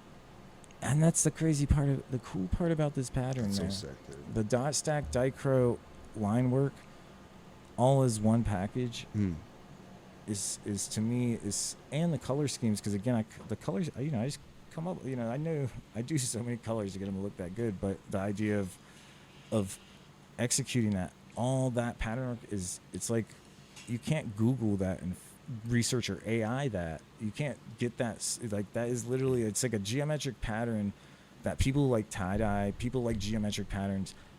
I make up one in my head every day, and I recolor, and it's the same thing, and I can take that and like put it on, that pattern on anything, Right. and I can put that on a pair of shoes, I can put it on a hat, or in a house. Dude, you're gonna walk in that place and everyone's gonna be like, what is, I don't even know what It's that very is. stylistic, They're gonna man. be, I've never seen that, and a person's eyes and mind will always stop to see, like, I've never seen anything. I haven't either. That's why I keep doing it. And that's the only why my pieces are all different. 'Cause if I haven't seen, I'm like, I need to make I need to excite my mind. Like, if I've seen the colors, it doesn't stimulate me. I was thinking like a rainbow fish or like a rainbow bird whenever I look at your pieces. Because of the layering, it looks like scales or like feathers. Yep. So it has that unique, like, that's my key, that's your piece. Whenever I see that work, I'm like, oh, fuck. Because wigwag, you see wigwags, but your wigwag's a lot tighter. It's a lot more complex. It's not just your typical wigwag. It's very fucking prepped out. It's like there's so much color in that single, like on the base of the wigwag. There's so much shit going on right there. Yeah. And So it's not typical. And if we had a black light, man, it'd blow your mind right now. No shit. I mean, so I'm saying if I'm designing a piece, the only way I can let people know I was there is leaving a trace, and I can't defend. So I even in a UV world, this thing has got all kind of action. All my pieces do, right? And then even the crushed opal, the reason I do that is because when I have to layer my glass, it's like if I just used a clear coat, then no one knows I was there. No one's gonna know the X works. Like, I want someone to look at it and say, not only does this look awesome, I don't know why. It's like, well, it was gonna be a part of my process. I might as well have left a paper trail. Totally. Like, and my signature is basically that. Even if you get a marble from me, you look at it, it's, it's got dot stack, dichro. Well, it's got, I add. There's work in there, bro. But I add all those elements to each and every piece, and no matter how big or small. And it kind of is like, I guess, because I know that's my forte, is basically doing all that. Yeah, What I miss, guys? A lot. That's what made me love glass from a kid, was like, marbles, playing marbles with your friends and shit. Like, I had a marble collection, and I had some pretty sick marbles, right? And the swirly shit in the marbles. I'm like, wow. How did you always wonder how they do that kind of shit? As a kid, yeah, dude. And like, to see this kind of work, shit. It's unreal. Don't worry, I'll be the. You ever put a the marble steward in of the boiling water and it cracks? No, I haven't actually. What? I've never done that. Why would you do that? I don't know, just experimenting with hot things, and as a child, I don't know, just finding out what's You're cool. And wild. We have a question. burn stuff down. I don't know. We have a question. What's the question from Alapico? We have the question. Mike, Yeah. when was the first time you got high, brother? Oh, me? Yeah. Me? Oh. I'm gonna grab You're different talking kind to of me? ganja. Are you gonna pee? Yes. Okay. You Hey, can look, I was all right. Yes. So, bro, I was like, I was 7 years old, dude, or something like that. 8. My sister was smoking. That's pretty young. But I didn't know. Yeah, so she was in the bathroom smoking weed, blowing it in a little vent in the fan, and I didn't know what the hell it was. I thought she was smoking a cigarette. I didn't know the difference. And she thought I was gonna like tell my mom, which I never I didn't give a shit. I always took the fall for everything anyway. So fuck. So anyway, so she let me hit the thing, and I was was laid in the bathtub, fucking laid out. Dude, I was sweat. I just remember I was so fucking high. I didn't enjoy it until I woke up the next morning, and I was like, that was fucking awesome.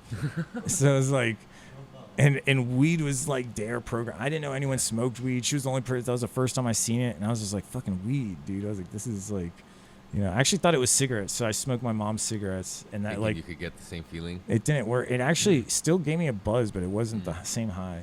And but anyhow, so then I ended up bringing a cigarette to school because I kept thinking that's what this thing was. And when I brought it to school, I gave it to one of the kids because I was trying to be cool about having something. And he brought an actual joint, and then I fucking smoked weed, and I didn't really feel high. I didn't think I got lit, but I still was satisfied that I smoked it again. Yeah. And then I just kind of just didn't know where to get it. I'd ask my sister's friends, and then over time I couldn't get it. And then I went all the way up into high school, and fucking people were drawing weed on their notebooks and shit. And I'm looking at their notebook, and I'm like, fucking, you smoke weed? I'm like, we could have been friends years ago. For real, I was tripping out, and I didn't know it was okay because again, drugs are bad and all that shit. So then I didn't really get heavy back into the weed, smoking until high school. And then And that shit was, dude, bro, it was over, man. Like, So after the first time you got high and you woke up the next day and realized that was cool, was there something you remembered about it that was cool, or you just like the overall feeling of laying in the bathtub? so the bathtub was nice. It was cold. It felt really nice. I remember it was like, it felt so cool, man. But, you know, now as an adult thinking back to it, I think that I enjoyed the rush of what I went through and survived, to be honest. And I started I think that had something to do with it, but like, I think it had a lot to do with it, but I always, you know, I've always been like, I always, you know, do kind of extreme. I do a lot of like dangerous things that I didn't think were dangerous. Like in my head, my wild and somebody else's wild is completely different. You know, so like I do things and I don't feel unsafe. I'll go skydiving. I'm like waiting for the moment to feel fucking terrified. And I just hasn't sank in yet. Like I can anticipate what it feels like, but I haven't felt it right. And with weed and riding bikes and like every time I'm doing something, like I anticipate that feeling. And that's why I feel like I'm pretty capable at a few things, is the fact that I'm waiting for anticipation to feel a certain way and I don't. So I just like keep pushing what I'm doing. You're willing to push it a little further just to try and achieve that. But I have felt unsafe, you know, like I've been on cliffs where it's like windy and shit, and I'm like, I want to go somewhere, and I just like, and I felt like a sense of fear, right? And then like that moment is so rare that even when I do experience that, I'm like, I just know that I know where I'm capable. You know what I mean? Like I feel like it probably was a really dangerous situation if I was feeling that way. You know, like compared to everything else I went through. And then the second time I actually really felt this was, and it fucking weed makes me really paranoid, especially like if I feel like I'll overthink myself like heavily before I go do some shit. Not as an adult and so much anymore, but my dog was on my old dog. He passed away, but he almost walked off a cliff. He was like walking to the edge, looking all cool. And I'm fucking never felt so much fear in my life, bro. Was seeing him be at a point where I was like fucking thinking the wind was gonna take him off. Yeah, you're giving me anxiety right now, right? Dude, oh my god, dude. So you're visual, dude. Heavy. Do you have any kids?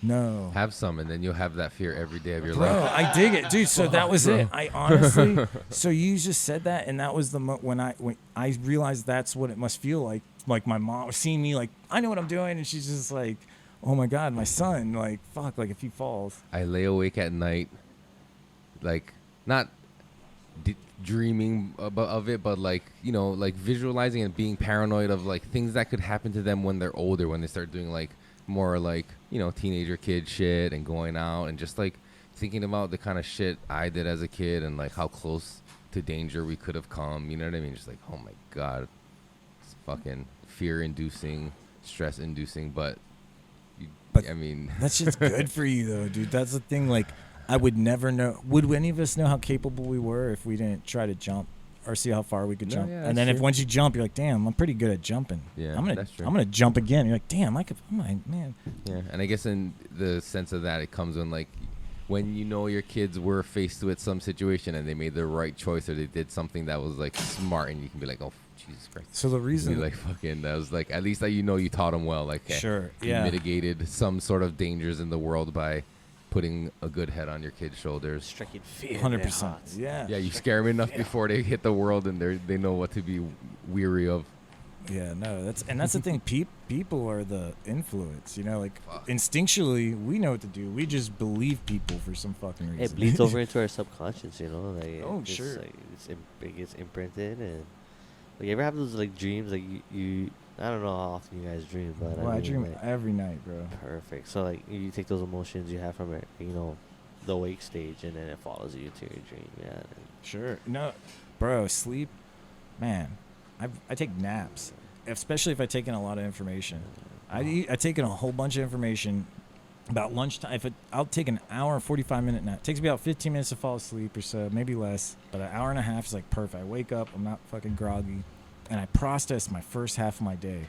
So much so that when I wake up, I'm not even thinking about it. It's literally embedded in my fucking DNA that I just know what to do. Like, I'm not, even if I build a piece in my head and I'm so excited to do it and I want to stand up and go finish it and do it, and I'm like, let me go take a nap. And when I wake up, I can make that piece, not even thinking Get it. about the process, because I already like I would have been doing it after I just figured it out, but I processed it, went to sleep, digested it, woke up, and I was like, I'm thinking of something else while I'm making that piece. I'm not even thinking about it because I already know what I'm doing. I already done it. I did it, and I literally did it.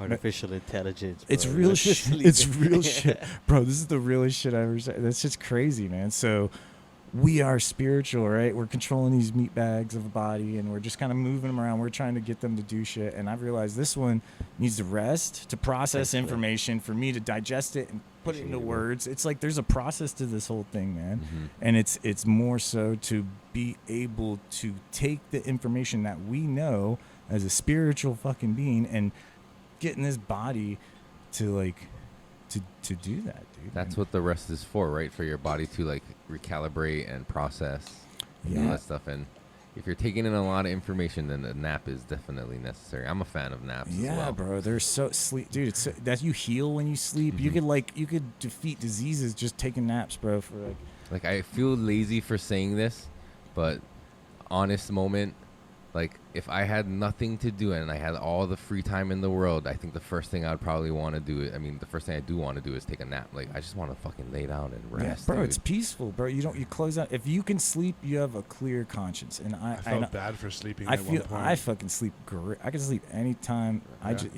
I love. But to be You honest, haven't met a pillow you didn't like. sure, but I don't really. It takes me a lot to feel tired. So I can Oh, I shit. just know when I need to. I'm aware, because again, our spirits go off forever. You know, our body. You know, we can just keep going, bro. Energy never ceased to exist. You said you used to feel bad for sleeping? Yeah, dude. Like I Okay. felt like unproductive. Like you Well, know, Like, I- even at night when your body needs it? No, I mean like taking naps during the day. Oh. Like I wake up and I'm like, fuck, I just missed out on a bunch of time. I could have been doing something, you know. Well, yeah. I mean, that depends on what you want to be doing, but I think Yeah, I taught myself to now slow down yeah. because like Bro. that wasn't getting me anywhere. Like yeah, it's good. I felt so motivated that I would do something like that, but in the end, grand scheme of things, it's like I'm not really getting anywhere. I'm just hurting myself. Yeah, I actually, I'm not gonna lie. I almost took a nap before I came here, and I was like, and I didn't because I wasn't sure traffic and everything. So I was like, yeah. But regardless, I was like, it.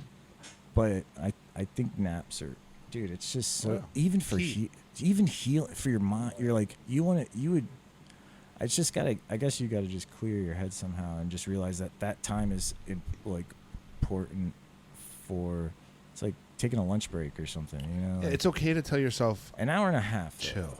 Yeah, it's an- okay. An hour and a half is not that long, dude. Like it's It looks really like- like you'll take that and you'll feel like it flew by and you didn't get anything, no chill time, but it was enough because you didn't do anything. Yeah. You just chilled, and by the time you're done, you get a little refresher, man. I think a lot of it is me accepting the fact I'm getting older. Don't And I- getting wiser and stronger. Well, that, like my body's like, oh, you need to take a nap. I'm like, fuck, no, I don't. Yeah, and like just listen fighting to it. that shit, you know, like you old son of a bitch, you gotta take a nap. He does it all the Ugh. time. Huh? He doesn't want to lump himself in Well, with I the get our it. Always generation. predators always have to go take one nap, bro. Oh, what? They would have Oh, to okay, keep cool. going on Oh, to the fucking- next oh, you meal, went there, bro. yeah, The you- next meal. Oh wait, I gotta take a nap. I thought he was calling him a different kind of predator Whoa, for a second. poking like I don't someone know, with dude. kids. Gee, damn, you went that way, bro. It's a beard. Yeah, you're thing. making me It's a nervous. You say beard. predator, I go on high alert. Like, where the fuck? Where the fuck is the Fighter neighborhood pilot. High watchdog? alert, yeah. Who's this lady banging on my flight. fucking house? Yeah, that's the one. It's carrying out. Papaya punch for you, dude. Damn Karens. Papaya punch. Papaya punch. I should cut off. It's got a little. Yeah, everybody's died. Like, Mine didn't. I got actually, dude, we got kicked off. It just ended automatically. That's been happening a lot lately on these lives. Really. They're on to us. Yeah, maybe. And then your phone died, I'm assuming. My phone died and I was at 19%. Yeah, that's probably the government as well. Dun, dun, So I just fucking I just kind of accepted it. just I'm Kind of moving the accepted. live around. I don't know who's in Right. here. Nobody. Are you in live still? I am. Nobody's in the live room. Wow. There's a bunch of people that came by though. Say what's Yeah, up. totally. They were saying that the audio is they couldn't. Somebody said turn up the audio, Was it? which is an interesting saw that. request because we can't really turn up the audio on a live. However, I mean we Shut your head. hear each other fine because we're talking into the mics, right? Yeah. But if we were to if you took your headphones off, you'd hear how soft we actually are talking. It's actually pretty quiet. It sounds nice. We're talking pretty softly Well, if you really listen. Not me though. That's why Anu has my mic turned down. Upstairs, I'm like, fuck it, I can't hear No, it's not anything. Bro, dude. but I talk real soft anyway, so it's kind of like Yeah. it's nice for me. Well, let them It tune works. in. You know, they can just converse. Maybe it's that AC a little bit. It's a bit loud over there.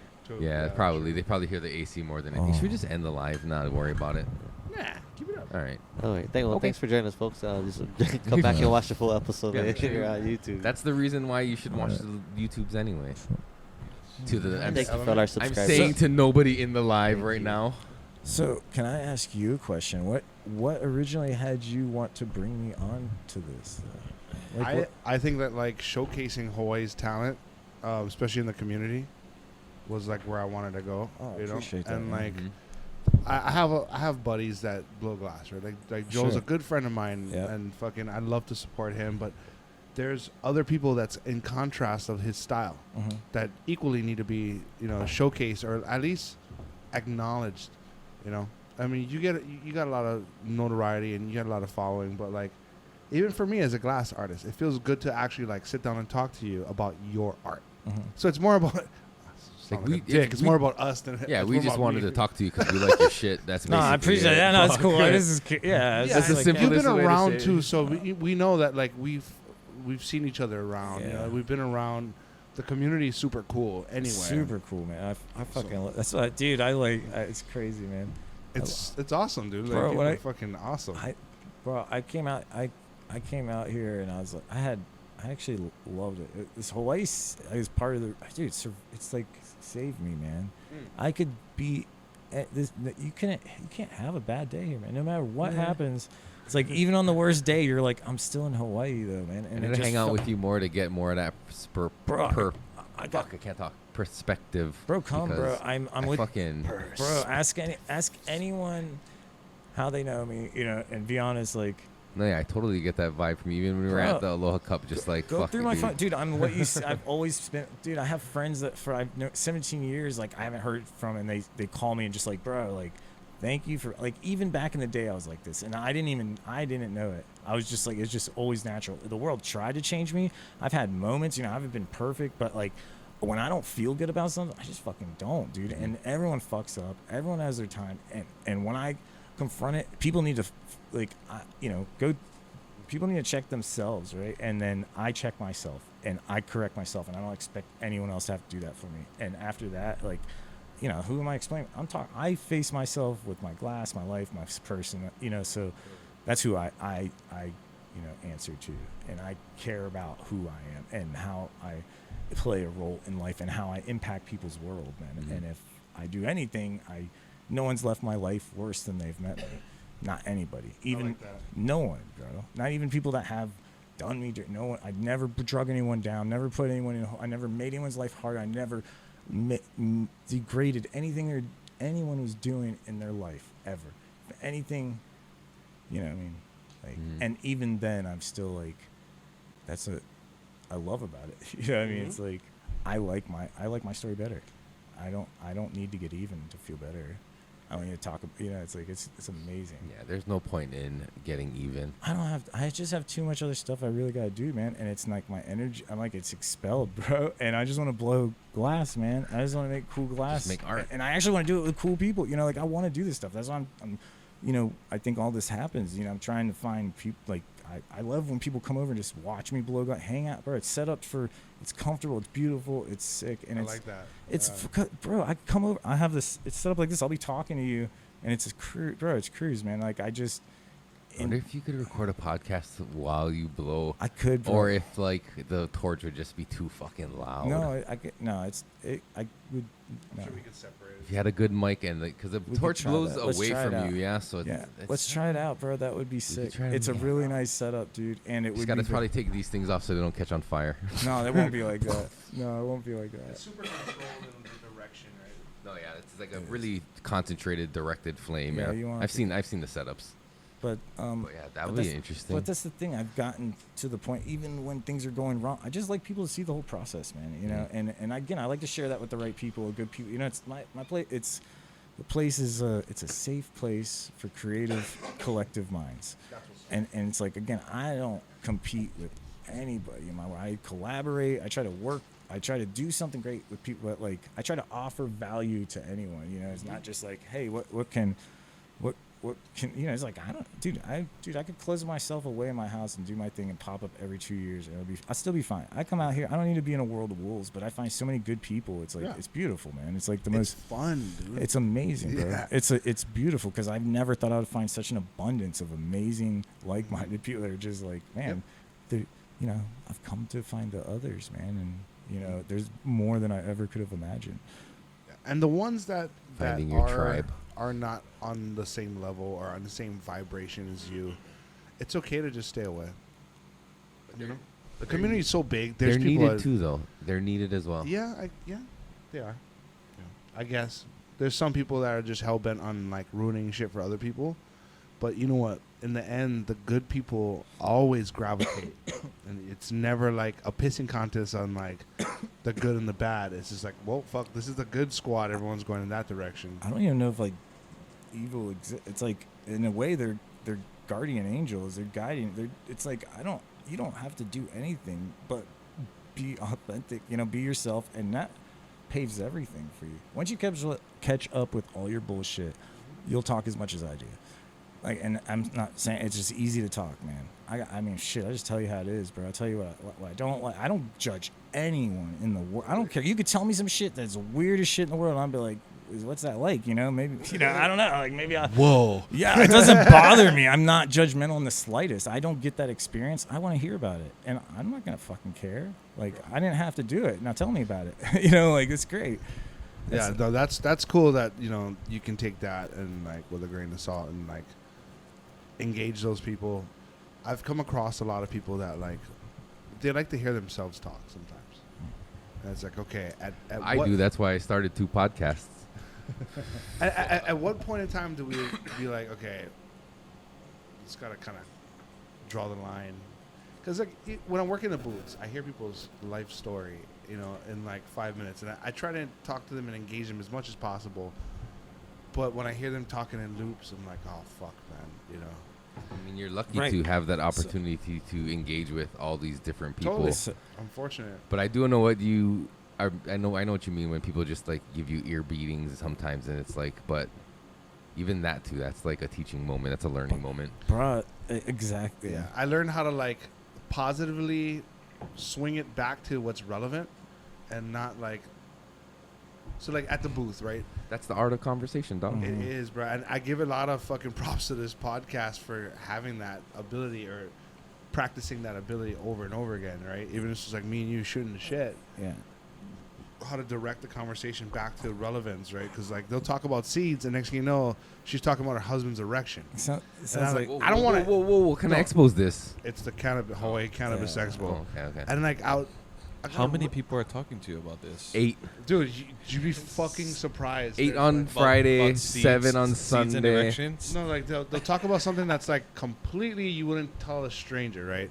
And I'm like, okay, maybe she just wants to, you know, vent a little bit, or he wants to vent. So I'll let him go, but then it's super easy to change the way you speak to like bring people back to the seeds and like But that's away a from your husband's testament to cock. you as well, that you make people feel comfortable and opening up. Maybe these are the people that just fucking I appreciate tell it. everybody about their seeds and erections, but Yeah. I mean, maybe you just give off the vibe that Well, people can talk It's to. like you. that guy. I need to talk to that guy about dicks. Yeah. He seems like he knows a thing or two about dicks. Let's go pay him a visit. I'm like, no, it's not here. I'm trying to sell you guys seeds. Yeah, but I feel actually quite guilty of that myself. Though I tend to like veer. I kind of get from one moment to another, right? It tends to lead into a direction. Well, of- I'll try and Ramble, redirect like you if we're rambling. talking about Well, dicks. it could be rambling, but it's kind of like Meandering. what happens is having the whole details of the story and just kind of trying to paint the picture as opposed. And and that's how, you know, fucking. I guess that's how it just makes it easier to clear things up, I guess, in a way. But like, I just tend to, like, a lot of people don't have details in their story, I guess, because you know they didn't experience it themselves. They're telling a story, right? So I guess I'm just getting. No, it's I totally get fine. in-depth, It's understandable. but it But when leads- the conversation turns towards cock, I'm gonna have to be like, "Yo, Mike, Bro, you brought it up.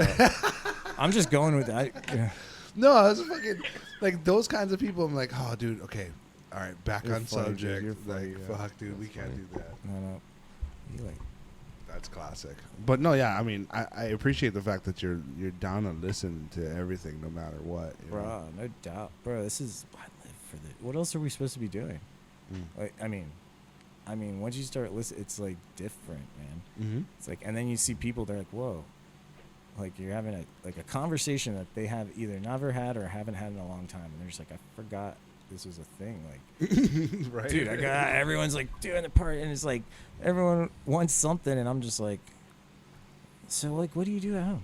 Like, what do you got going on? And like, I'm so curious, like, what's going on in people's lives, because it's so, you know, I think if they made a movie about each person's life and it was a true story, everyone's movie would be fucking epic. Totally. From begin, you know, if you casted it well, though. Yeah, the cast is everything. True. Or director could help. Keanu Reeves over I have here. to push back on that a little. I think there would be Let's a go. lot of boring movies. You think so? Yeah, I think a lot of people just live Same stuff? mundane, kind of regular lives that nothing really eventful happens. Really? I think the idea that people's lives are eventful, most people's lives are eventful, comes from movies. Yeah. Really? Yeah. Huh. I'll venture to say that. Right? That's interesting. Like just like thinking like, well, I mean, only I think for you it would be Sure, interesting because yeah. you're interested in people. You know what I mean? But objectively, some people's lives are just fucking boring. Really? Like, so your Yeah. parents, like how they got Not my like, parents. My parents are cool as fuck. Well, right. But, The story. but there are people that's not my parents. You're talking the context of the story, right? Yeah, the Like, origin of like you're like saying, oh man, the story of how do I exist and why am I here to this day? It's like, well, my mom, she had to go through all this. She lives here, you know, blah blah blah. My dad had to do, and then they met, they had me, and then you're to this day, and then your story of like, what I don't know if you've had any childhood crazy things, but I'm sure your story is great. Like the depth of like telling just this true story in great details. Everyone's story is great. It had to have been. There's no way. genealogy. If you were I think a born, lot you of- wouldn't be here right now. I think a dude. lot of people's stories, if you just looked at their lives, not their like genealogy, the their big a plot lot would of be the stories, fucking great. a lot of the stories in the beginning would be traumatic as fuck, and then they'd be boring as fuck after. No, totally, dude. And you see that in memes. Like people make memes about like people droning every fucking day and doing the same shit over and over and over, Yeah. right?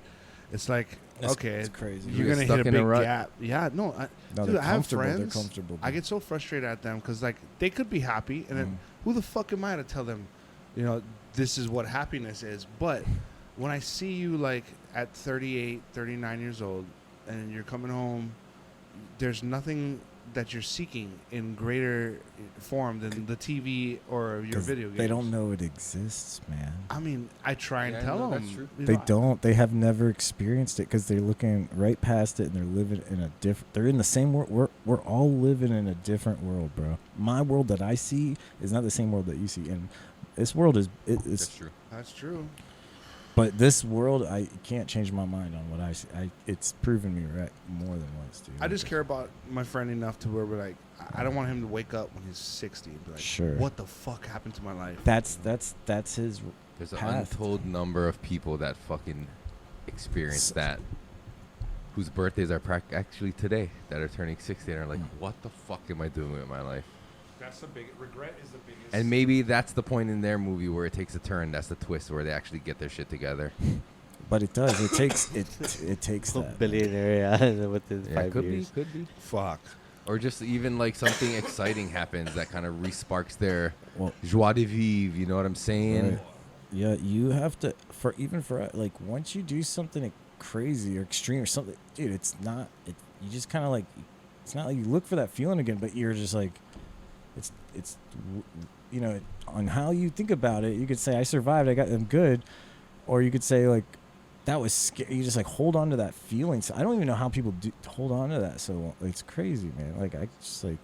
Fuck! I'll fall on my face, buzz my teeth out, and I'll fucking laugh like fuck, dude. Like I fucked up, man. And you know it's like how, dude. It's like it happens, man. Like what do you do? Like and like the energy going towards being upset. Like I just can't. It's just so nuts, bro. Like even art. It's like I'm just trying to compute the whole thing on how it helps, you know, relieve.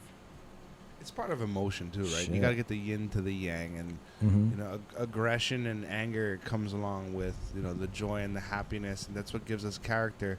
It might not be like a positive thing. Like, It might be Dude, like I'm fucking so baked right now, bro. yeah. I'm so baked. It happens to us as human nature, and I think conflict is another part of the rainbow that we're experiencing, right? It's like It's heavy, dude. I'm just fuck it. I fucking try to run from it like the plague, bro. yeah. I was like, I mean, I've had my fight. I'm like, dude, all that shit. It was not fun, dude, and it was not like, it just wasn't. Fuck, I don't want to hurt anyone. I don't want to hurt me. You know what I mean? Like, I'm just fuck it. It's crazy, dude. yeah. And it's like, you know, if my life's really in danger, I'll be like, fuck it, okay. But like, you know, I know how to survive, and it's not by attacking other fucking. You know, it's like it's Right, like yeah, more of like, dude, I'm right. keeping like dude. It's like, Well, like there's people like you in the universe. There's the opposite of Mike walking around the universe who wants to hurt everybody, right? yeah, I know. There's guys like that. So there's a yin to the yang. crazy. That's what paints the picture does. of humanity right now, right? But for them to be good, I bet you it would take for someone not to punch some back or yell at them. It would take for them eventually, if they keep doing that, they're gonna get tired of it, and they're gonna be like, fuck, like no one's even fighting back, like, and then they're gonna awkwardly try to be normal again. That's where the narcissistic tendencies start to play, right? It's like, oh, no one's fighting back. I'm the king of the castle. That alpha dog, fucking. Of course. You know, that's what's gonna happen. So like, I don't think they'll have the epiphany that you're thinking that, like, oh, it's just. I mean, some people do, but a lot of people don't. I mean, there's a lot of people that do that kind of see the error of their way and like, you know, that, you know, bullies who turn right, Mm-hmm. but then there's bullies who also become cops. You know what I mean? And continue to bully. Mm-hmm. And like, so it's like there's every version of how people process trauma and come out from it, right? There's people like you who have like a positive attitude and manage to stay positive through everything, but there's some people who just fucking they fall angry. and they hit their face and then they never get back on that skateboard again. They just avoid it. You know what I mean? Or they're mad at the skateboard. I still, Now they're mad at the world because they fell. You know what I mean? And they fucking totally. take some crazy extreme measure. I still feel like that positivity, like even in any sense, I still think it'll change the world. No, totally. Better. I feel Like, you're right. It's too. the best thing, but it's the worst survival tactic that people will do. But it makes you durable, bro. Totally. And yeah, and what's better than being, you know what I mean? Like to endure bro. That's the ultimate weapon, bro. To just be content with yourself. No, like just standing, like rightfully so, dude. By anyone's experience, you know what I mean? It's like that's how you judge anything or anyone. It sounds very Buddhist. But I don't even, you know, and I don't think you're like I'm kind of Sure. gauging that you're not like you know, you don't say you're a Buddhist or anything, but you don't claim it or you don't box yourself, but your philosophy and what you're talking about sounds very Buddhist in nature. And Are you assuming his religion? No, so that's the thing. I feel like that's the nuts part about this, that what you're just telling me again is my divine moment of my day, because I'm assured now it that reaffirms and validates. because I don't hear this stuff from anywhere, man. Mhm. Again, I'm just speaking. I'm having a hard time even understanding how I come up with this stuff, but it's not made up. It's real. You know what I mean? From the core. It's from my soul. It's I'm telling you, man. It's a spirit control. It sounds trippy, bro. You guys, it's hard. I don't even think your mind's meant to process this, but it's hard. Mm-hmm. But it is. You know, we are. You know, imagine just understanding that, and any depth of any understanding that is a heavy thought, and to understand that and be aware that it's different. There's a lot that we can only do as much as that we are doing in this vessel, right? So we could fucking, that's why again a squirrel and a dog will get along once they realize they're not trying to kill each other. A cow and they all chill, bro. They just can't talk like we can't. We are the same. We're all fucking the exact same thing, bro. We all want the same thing. That's why it's easy to navigate. It's very easy to navigate and understand. When you understand yourself, you understand. I feel you can understand everyone without knowing anyone, dude. You just know. You just say less about anything, and I just know, man. I know what it's like, bro. I just say it. I know it's like it's all good. Like I survived, and everyone's gonna be cool, right? Like, and I like that. yeah, dude. Real I feel it, peaceful. bro. Like it was nuts, bro. It was nuts, and like That's pretty dope, man. That, you know, having that during this day and age, especially after COVID and everything, is pretty crazy. Because everyone's out for fucking survival, and survival for people is aggression and conflict. You know, like that's their vice to survive, and that's what they do. But I mean, there's another option. You don't have to. There is, yeah.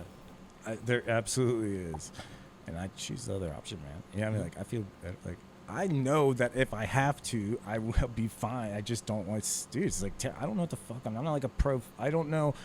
I don't know what's gonna happen. You know what I mean? Like, and that's what sucks. It's like, fuck, you put someone in a headlock, and then like, what if you don't just pass out and you kill? You know, it's like stupid shit. You know, it's like, and I don't know no technique, so it's like I'm not gonna fucking get hurt either. I mean, so I'm just like, I'm gonna avoid it at every. You know, so in my head, I try to avoid it as much as I can, unless my life is in critical danger, and then Totally. I'm very sure that I'm not gonna. I'm too scared to get hurt, man. Yeah. You know, like I'm gonna fuck.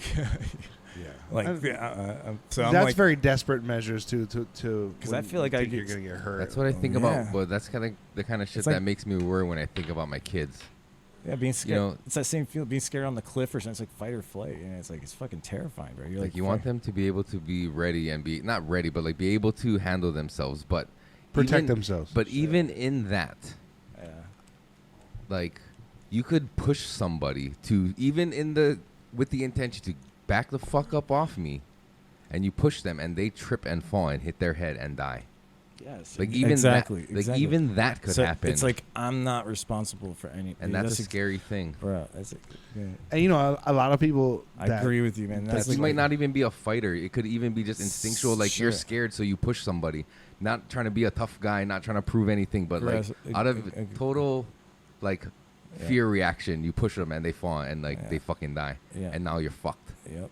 You know what I mean? I mean, maybe you get a good defense lawyer to get you off. But that's a still. better example of what I was trying to get at too, though. It was exactly the same Yeah. because that's how I felt, man. It's just like I just don't want to be responsible for anything stupid, and I'm just like I'm not sure what that's gonna. I'm just like, And that could happen to you just as easily.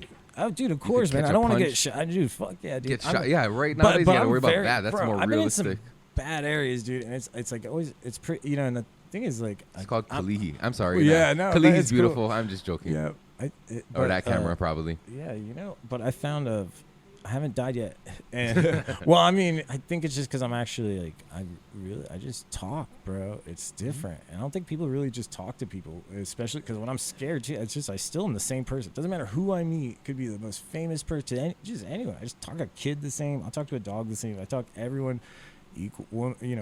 Everyone's. Everyone, you know, it's dude, it's fucking. I gotta, you know, and that's, it's amazing. Yeah. It's like. You give everybody the respect that they deserve. You know? Well, big time. Absolutely. Dude, everyone's going through it, bro.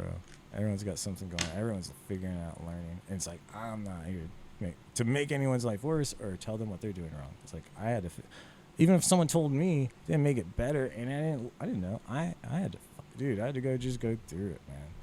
And it's different when you actually deal with it. Yeah. It is completely different, man. Did I ever tell you about the time, like, fucking You high went school? to band camp? Yeah, right. What was it? Band camp. I got fucking mobbed by a bunch of kids at school.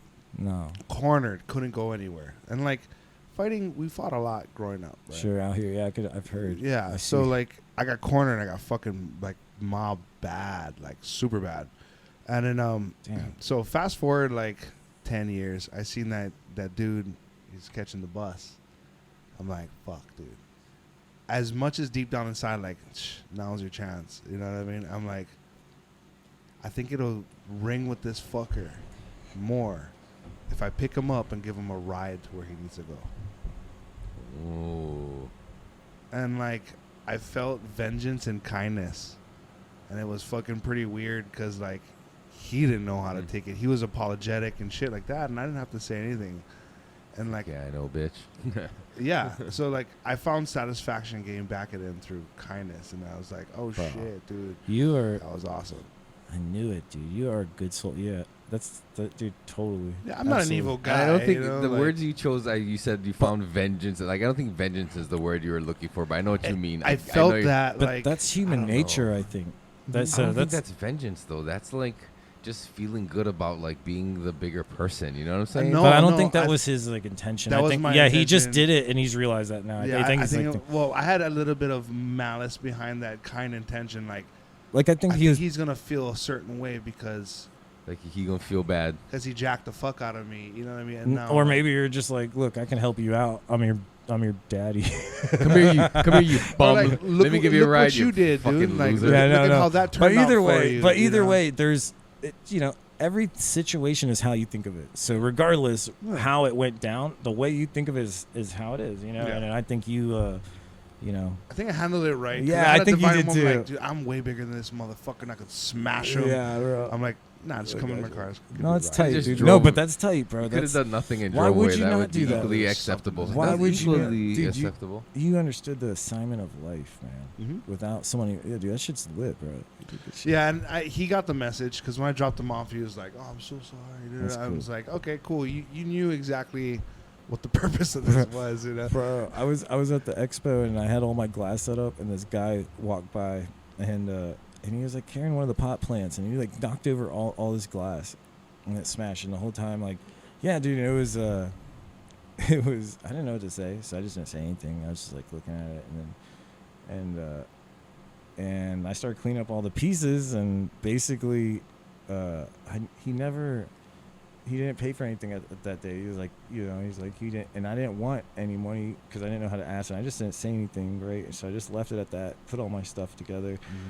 And the next day he came by and cruised, and he looked around. He bought a piece, and then I like, Nice. it was really nice, dude. I was like, cool. And then he like went on his way, and the whole time I think was cool with him. Like I actually had no quarrel. I like she was just Cool. very, just like no, and not in the slightest, dude. That was the best part, and the whole time, because after he did it, like. The only thing kept crossing my mind is like could you, if he had the money, I'm sure he would have offered it. You know what I mean? So it's like, in the second, I was just thinking, this guy, like, imagine being him.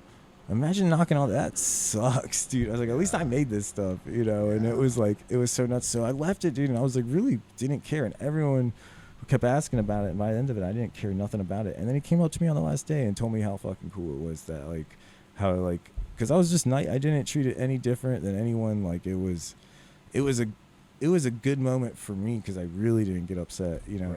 and I really evaluated the situation, and it was like a good moment for me to realize like my mental growth at the same time of where, where life's at, That's right? crazy. That's very like stand up, because I can't imagine any other artist in any other medium having someone come into their space even and knock over their paintings or damage their shit, and the artist just be like, it's cool, man. No, I didn't even say it was. I didn't say. mean, not even well, say- because I'm impeccable with my words. I'm gonna say something. just- I mean it. So it wasn't okay, but I want to tell him he was wrong. I didn't say anything. You didn't say anything. Why are you gonna tell someone they know what they did wrong? No, bro? yeah. That's what I mean by you like- not doing anything. It's like that's unheard of. But I was nice to him. Like when he Yeah. came back around, I was like, Fuck, "Hey, I would have been fucking fuming underneath. I would have wanted to murder. Sure. I probably wouldn't have said anything either because I'm also non-confrontational. Sure. But on the inside, I would have been dying, and my group But would how have just could turned I? more gray. I didn't even know how to ask someone for money for something they how broke do that they you? couldn't even have. Yeah, it was like I didn't even. I was like, can't. no, I didn't even. It didn't even. It was just. I was like, this poor guy. Yeah. And again, like most people, they would be like, "Oh man, what's it cost to fix it?" It's like he didn't even offer, and it wasn't a bad thing. Again, you could look at it. That's how you perceive life. That's such a And I looked at it, refreshing I was like, well, perspective, I mean, like, if I did that, I would be like, hey man, what's it gonna cost to fix it? That means like I might be able to pay for this. Like, if this guy didn't even offer, I don't think he had any means to pay for it. So I was like, anyways, that was different. That's good. That's good that you did that. Yeah, no, That's- it was tight, dude. It was It's a cool. lot of work. It's a lot of effort that goes into your pieces, and to have it destroyed, and for you to be like, Nah, nah, it's it's like- fine, dude. Like that's cool. But that's the thing. He No, didn't I say thought- it was fine.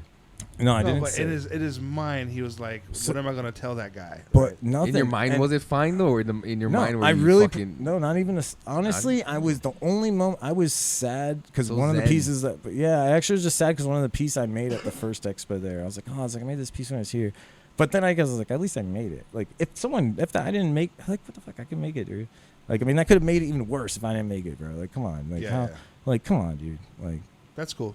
yeah, You can look at it half full, half empty, right? yeah. I mean, and again, what am I like? I'm just like, I just let people do what they feel is right. I'm not gonna tell anyone what they need to do. I'm not gonna You're force like a anyone. Buddhist monk, dude. Bruh, I've been just yeah. fine in life. I've gotten this far, man. Fuck Fuck, yeah. bro. My mom thought you the don't world. even know it, but you are, dude. You embody it. My mom thought the world was without gonna even chew knowing me it. up and spit me out, dude. She did. She was like, man, like she was. My grandmother thought like I was too nice. I was like, I don't know how to do it, bro. Yeah. I don't know how to play I just can't. I don't want to. I just want to talk freely, bro. Yeah, you don't I just have wanna to play talk the for- game, though. That's a Yeah. true testament is Yeah. you don't have to play that game to be successful or to get where you need to go. You just be a good human being. Because no one has that anywhere in the world. Yep. I haven't met anyone else like me, and I'm not the best person either, but I've learned from my fucking mistakes, and I'm continuously gonna get over. And that's why if I'm ever offending anyone, I'd like to know like why and like like what did I actually do and help me not do that, because I don't want to Learn fuck from you. it too, right? Yeah, bro, I'm here to live with everybody, dude. You know, I don't want like I'm not a very dude. It's cool. Like I just want to have a good time, bro. I just want to get through this. Like, That's what we're saying. Like, You got the crutch, no, I don't. No, I didn't. another I one. didn't kill that joint. Mikey. I do think you we were have talking the about it crutch before there? you got here, but we were just saying like our generation, like we value like fun. You know what I mean? It's like yeah, even if what you're experience. doing is a grind or a struggle, like still kind of having a good sense of humor and having like a lightness to the heavy work. It's beneficial. It's like valuable. It's intangible. bro, the more serious people are, the less serious I can take them. I'm like, wait, what is going on? Like, I don't understand. Like, what is so serious? Like, is it this big of a situation? Like, what? Who's Is it dying? that Like, fucking are you serious? bleeding? Yeah. Is someone like for real? I can relate if it's an emergency, but Yeah. like aside from that, like, you know, like, calm down. Everything's fine. Everything is fine. It's like, dude. That's so comforting that you say that. I forgot. You still got to do that 3-paper joint, yeah. Yes, sir. And how long have we been going over there, production crew? Our handy dandy production guys. Oh shit! Yeah, let's make this quick, dude. Okay. That's too long. It's fucking no. It's It's cool. cool. This is deep, bro. Yeah. I've We knew bro, it. I've never had one of these conversations like on record. Yeah? So this is sick, dude. Like this is something like it's hard for me to discuss this because it's so deep. I don't even know if a lot of people can follow. It's kind of like it's deep, man. And if you want to I'm- do a podcast, dude, I could totally help you and Bro, I help would lo- produce it and get you started. I and, just like, need fucking I rock just your need shit, man. people. If some, people are willing to listen and ask questions, I will. You could pick me apart, and I would love to answer everything that and answer it the best I can and find some kind of like, you know, I want more information. Like if you know something I don't, let's talk. Let's This keep shit is going. therapy. I'm telling you, like this conversation. I feel and like- everything is I like feel like- super therapy. Bro, I feel like living a good life, being a good person, authentic, this shit is real life miracles, bro. It's real life miracles. Everything I've seen has been divine. Every day up until this moment, me being here is nothing less than a fucking miracle, bro. This shit is insane. Like I couldn't have, like it's unreal. And It's a pretty cool life, man. it's insane, bro. Who would have thought this is like, even, I talk about it so much. It's almost like it's not even for me to see. It's like, it's for like everyone to experience the same. Start seeing like it's like, bro, what you ask for is what you get. What you put out is what is. And bro, and nothing's ever for me. And I think that's the thing. I'm like the last person that wants anything from me. I would just like to help someone, you know, if I can. And like that, I have nothing else to do with my time. I have no family. You know what I mean? It's like I'm kind of, to me, like, fuck, dude, like who am I gonna leave anything to? You know what I mean? Like it's crazy. It's like, so I'm just like here, just like what the fuck, like. I forget who I heard say, but like time is like the most precious gift that you can give somebody because it's something you can never get back. You know what I mean? Yeah, and It's if- like if you once you've given it, it's like you can't get that time back. So like 100%. being present and having time with people is like one of the most precious gifts you can give them, especially for lonely people. Nobody loves being with someone else than someone who feels lonely. Well, so that's the crazy thing. I really enjoy being alone, but I got so comfortable at being alone. Mhm. I'm very comfortable, but I like. That's why I can come out. Like I'm not. I don't need to rush into it. I don't need to be in a relationship because I'm ever gonna feel lonely. I'm okay being alone, but you know what I mean. So it's like I will do a relationship, but it's I'll do all these things, but it's not a. I don't have that desire to be able to just have someone be in a lonely place and get together and one may be lonely, maybe not. You know, like maybe one person is, one's not. And it's just someone somehow is not living their best life, right? And they're not doing someone's giving up something big time. Oh yeah, for sure. If they're feeling lonely, then they're not living. But 100% doesn't in mean some way. that doesn't mean a relationship can't happen. But just to let it happen without that whole attachment thing, I feel like in my world, I feel like if you don't give anyone like if you just let people make their choices, people won't do the wrong things unless they're in it takes a lot. Even in a bad state of mind, it's gonna take you like really some kind of push to do the wrong things. You may say something wrong, but to do the wrong things is different. Actions, right. So I'm not just saying people say like so speaking all that. You could say all the fucked up shit in the world, but like the actions of things happening, I think. Yeah. So I think it's nice.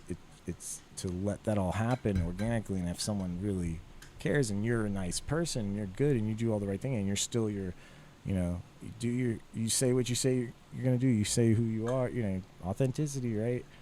It's like there's no reason for anyone to do anything to each other. So one person's always gonna be loyal until someone that has a discomfort or untrustworthy, they have some problem with what someone else is doing, and then they start questioning things, and then it just that's where things veer off, right. And when I think a lot of that is insecurities too, right? When you're feeling insecure, I think that was the word that's I when was you start to question. Is that what you were trying to? I was looking for insecurity, but I couldn't trigger Gotcha. it. Yeah. So they are very insecure, and that creates every bit of a reason for them to want to leave, because they're like, oh, well, now he's insecure. Even though if they just chilled the fuck out and chill and done their thing, and even if the girl's pissed, she's not going to go cheat. She may even go flirt. She may go have a drink. She's not going to go home with someone because that's I think it's against their own fucking moral code too, dude. I don't know, Like, there's a lot of hoes out there, though. that's different, bro. They are, but I would say there's a high percentage of everyone would do the same thing. It's just like they're different creatures on how they veer away. Similar, very similar. Not too different, but but ideally, I do believe that more so than the negative alternative to that. No, yeah. I'd like to believe that that's true too. Because I would say even in my own cases that when it has happened, it's usually like, it's never been on when we were on good terms, and it's usually over something stupid, right? And if your reaction to someone else's irrationality, then you got a lot of. I don't want to be with anyone. I need to work on my. It's like I need to be able to deal with your irrationality, because it's like. So to me, it's like it's already like it's too much, man. Like two people that don't know the fuck how to like ration. Like fuck, one person has to handle that and show the other person, and then just and by showing them is by not just being able to be. How do you stay and maintain rational thinking when the other person is being irrational, or do you just bounce and dip out? You sometimes both, but you gotta let them walk themselves through it, man. Like if you ask them rationality behind what they're saying, they're gonna go through it themselves. Even though they're talking to you, they're not talking to you, bro. They're talking to themselves through it, bro. They're going. We all are, actually. It's not just that. We are. Anytime you're even not like sometimes you're just saying things. All of everything you're already talking about. Everything we're saying, we don't even need to talk. We just do it. But you're talking about it because you're walking yourself back through it, and you're just like shit. Like, and even if someone doesn't say something back to you, no one's dissatisfied. Most people don't even get upset. Because they're just talking to them. They're just listening. They want to say something, but like, unless it's a real conversation, it comes to a point where. Yeah. It's kind of a. It's hard though when you're trying to confront somebody with something, or, some people will be able to reflect honestly and look at what they've done or said and those kind of things, but some people have embedded the lie they tell themselves so deeply that they will never be able to like have that perspective shift. And I mean, at some point in your life, there's people like that sometimes you just gotta let them go. There's a law of diminishing returns where you can try, you know what I mean? And I know it's the more Buddhist philosophy to like fucking never give up on people. Did you study Buddhism or something? I mean, I read a lot about it and I really like it. But like at some point there's like you got to let them go do their own thing. Sure. That doesn't involve you and like leaving it up to the universe if they return, like that whole butterfly thing, right? Well, If you let it go. self-preservation is also Sure. a key factor too, right? Yep. You don't want that to affect you negatively to where it's like you lose a piece of yourself. So Yeah. you got to kind of know when to decide to just like. And I'm not spit speaking that out. specifically from experience, but there are people who are so good at manipulating others that they might make you make decisions that are against your own self-preservation because you've been manipulated to believe something that isn't necessarily true. Right. You know what I mean? So Yeah. it's like knowing all of that. I mean, but still, you know, love is beautiful. Relationships are beautiful. Children are beautiful, even though having them will I think- induce a new level of anxiety that you've never experienced. I think everything is worth it, no matter what someone's doing. I think Right, it's worth no, it. Yeah, it's totally worth it. So it's everything like there's no wrong. It's just not everyone's taking. That's why the stories are cool, man. We're all telling each other's different journeys. It's like, what's that like? What's that like? What's that like? Totally. So I'm living vicariously through you. I'm going to visit people with their kids and shit. I'm like, this is cool, dude. Like I treat them like my kids, bro. You know, it's like it's not. Nothing awkward about like I treat everyone's dog like I treat everyone's home like my home, bro. I go in there, I was like I'm cleaning up after this shit, even if they don't care. I just it's like just kind of like It's that respect of how you trot through life. You know, everybody has to adhere to that code. I wish everyone would, but not everyone does. You know, isn't that? I Does it swear, I thought that was like. Does it frustrate you sometimes? It It's a- frustrates me when everybody just doesn't, Well, I mean, I fall in line cool. with that belief, yeah, it's tough when you're using other people's places that don't have that aspect. But if you create the place, and people come, and then you set that pace, and you're just like, this is how I like my things. And how is it like? It's like no one takes. I take care of all my own shit. If I can't keep my house and my everything clean, the way my studio, my car, if I can't, I need to get rid of some shit because I need to be able to manage everything on my own. Because even if I needed help, how am I expect them to do it if I don't even have it the way I like it? I need to figure out what I want. Yeah. I got it the fucking way I want it, and then if you can make it better, great. But this is how I like my shit. It's clean. It's fucking, and the culture in Hawaii really like. I was always brought up that way too. Is you can always offer help. You can help out. Whatever you can do. If you're staying, if you're a guest someplace, you always help out no matter what. sure. You don't just sit down and let them serve you like you're some sort of king. Yeah. That's just growing up Hawaii. That's how like we were taught growing up. Just clean up after yourself, wash your dishes. Leave a place better than when you leave a place. You should leave it in better condition than when you arrive. Absolutely, and that's huge. And that actually, it's crazy because I didn't grow up with that kind of like upbringing. Like even my mom's like we're coming an Italian household, and it's like the woman does everything for the man, does all this stuff, and like I didn't really want that, dude. Like it was just like that was not in my DNA. That was taught to like Italian. That was taught to people because that I didn't have that. I only the thought, patriarchy. but I did see how my mom was a fucking most boss woman. She seriously has been through some shit, and she's a gangster, bro, straight up. Like She lives in Italy. that's like for no, she doesn't. We're She's here. still No, she's here. Not here in Hawaii. She's on the East Coast in Virginia Beach. okay. Yeah, and So, fuck, man. That's for a whole nother podcast for real. But it's a crazy story, man. That's for your podcast when you start yours. Oh, dude. bro, it's yeah, deep, dude. dude. I would love, dude. The story, dude. I would love to, man. Let's set that up for real. Hell yeah. Yeah, that would be really sick. Let's fucking go. So, dude, this is a fucking bat, bro. What'd you? Thanks. There's Blue Magoo cookies and papaya punch. This is for you, my It's man. delicious, dude. I feel like I lit that well, but you rolled that beautifully.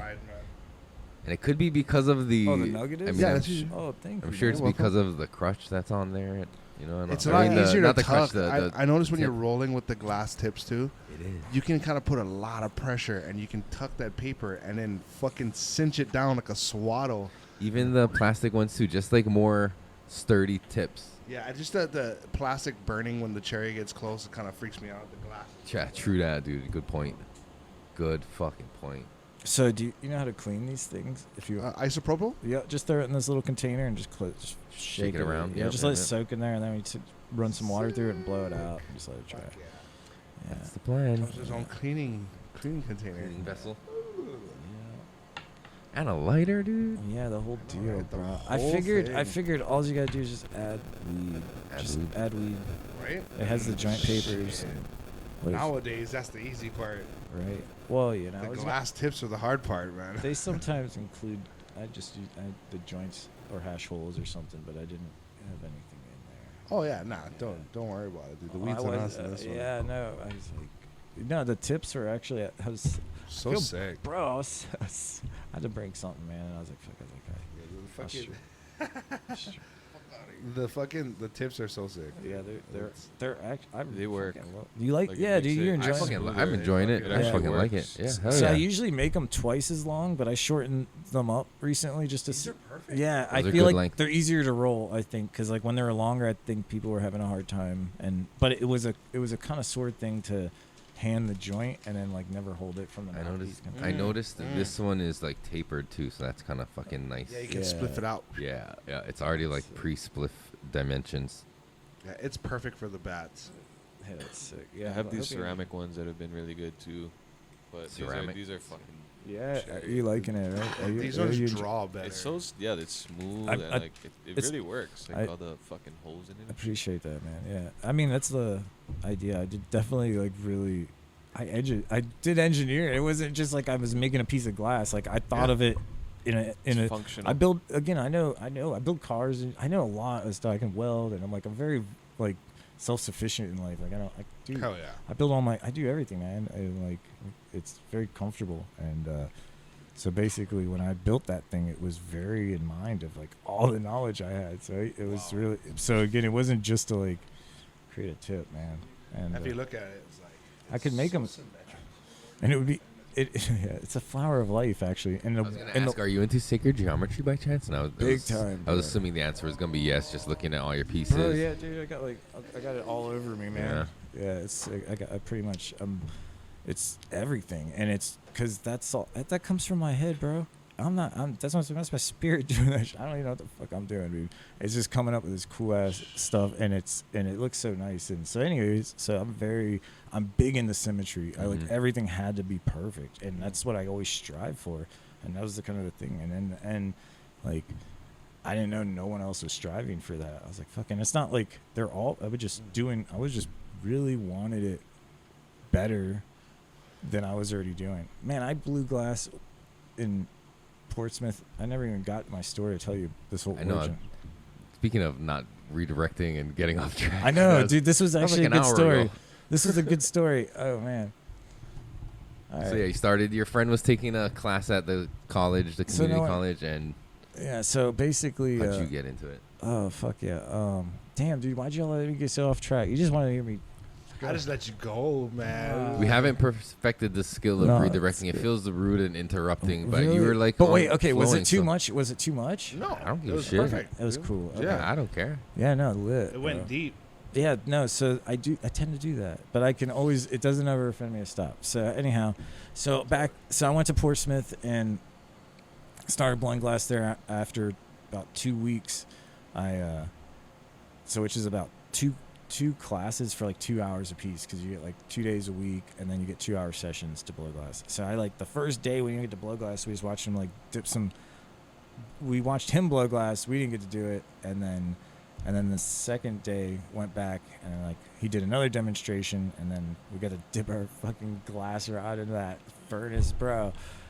I was like, I've never seen orange like that in my life, and it still excites me. Every time I see my glass turn orange, bro, I'm just like, I'm fine, dude. Like, it's crazy, dude. Primal fire. Bro, and the thing is the guy that was teaching me at my class, his name was Chad Clark, and he could do fucking anything, bro. Like, he was so good. You can make the most delicate cup to the most sculptural. You could be like, hey, can you make this? And I don't know, let's see. And he would just do it, and it was always awesome.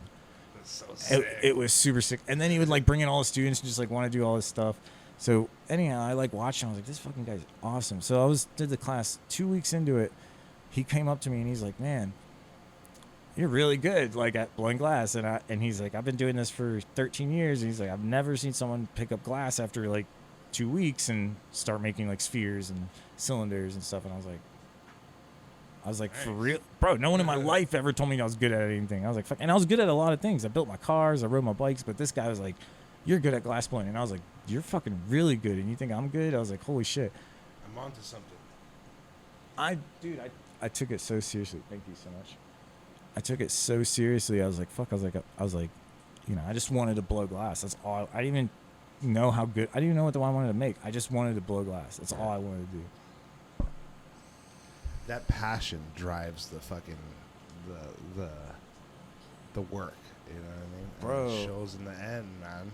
Bro, even then, I was making just so much layered work. I was just using powders, and I would do reticello, which would like cross the lines, and it would do these cross-hatch lines, and then I would coat it in a powder, which would be one color, and then I'd coat it in another color powder, and then I'd dip in the furnace, then I'd go and dip it in water and quench it, and then I'd break it so it'd like all crack, and then I'd blow it out, and it would have like all these like spaces between it where it was just like That's so many. sick. So basically, I was just doing layer. I would spend 20 minutes just doing a When you say layer, are you like adding material to the pipe or to the vessel itself? Sure, yeah, exactly. Like you're melting it and then So it'd be like And then this you roll nugget. it up around it.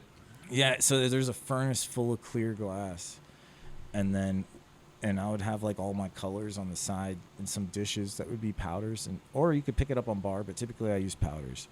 So I would coat my glass in these powders, and then you would, when you want more material, you would dip it in the furnace, and it would coat your whole bottle. So you can keep making a bigger and bigger piece. So in soft glass, you have to determine how much material you'll have to start with. So you got to like collect.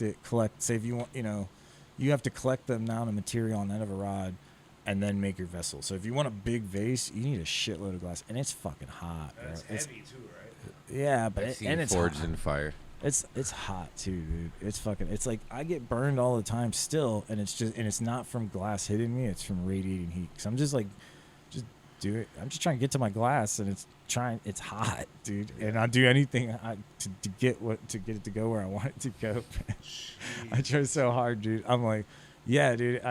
Because I mean, what the fuck? Sometimes you get people come up with like wooden paddles, like, and protect you. It's like it's cool, dude. It's like it's Somebody's pretty. watching your back. No, it's like Yeah, back up.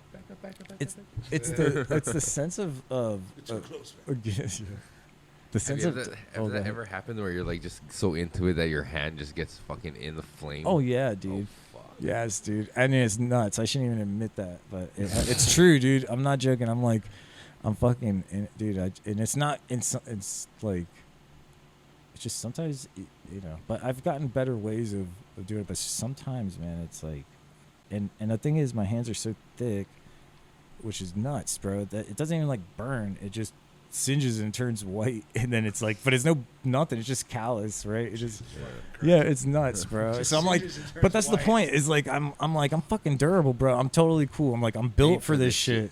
Straight up, bro. No, fuck, I'm 100% built for it. And I was like, I'm durable as fuck. It doesn't bother. Like, it just, asbestos mitts right here, man. bro. I'm just, Fuck. I just got, It's metal. yeah. Let me show you something. Yeah. Like Fire Marshal Bill just fucking on fire and not Super even fire noticing. retardant. Oh shit. Dude, like, No, it's just things just get to they only like I can feel the radiant heat and I feel it burning, but it's never where it's like this is hot, but it is hot, but it's like I just don't.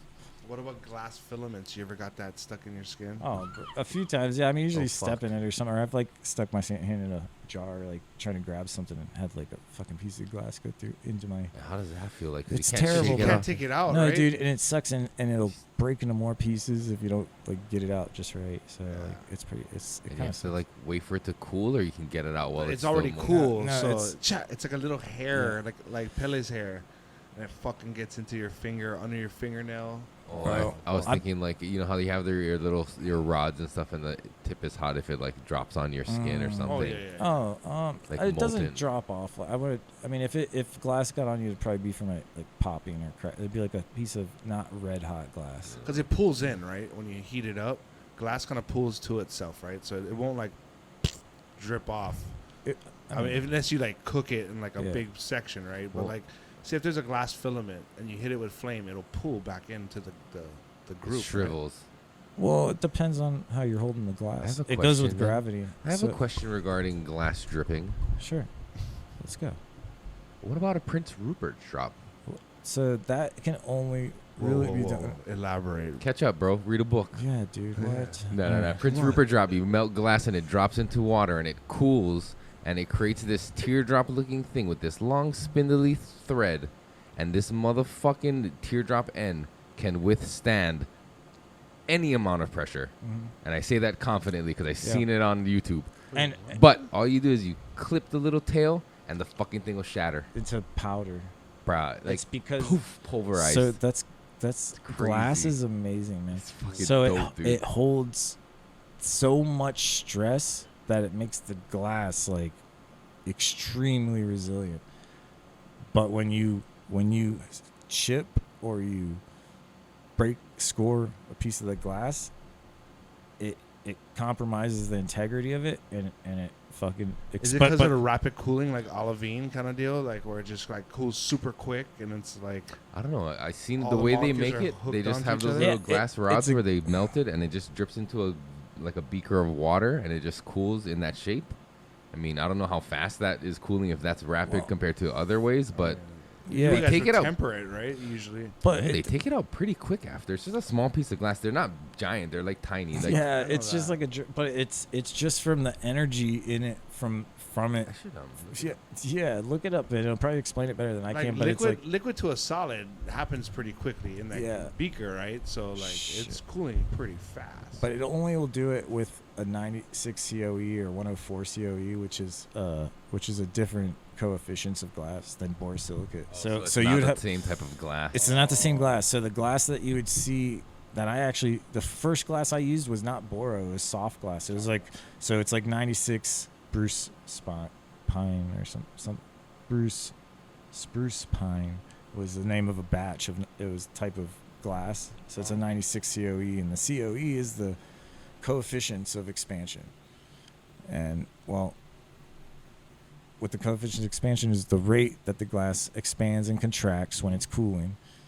So with boro, it's a 33 COE. So it's got,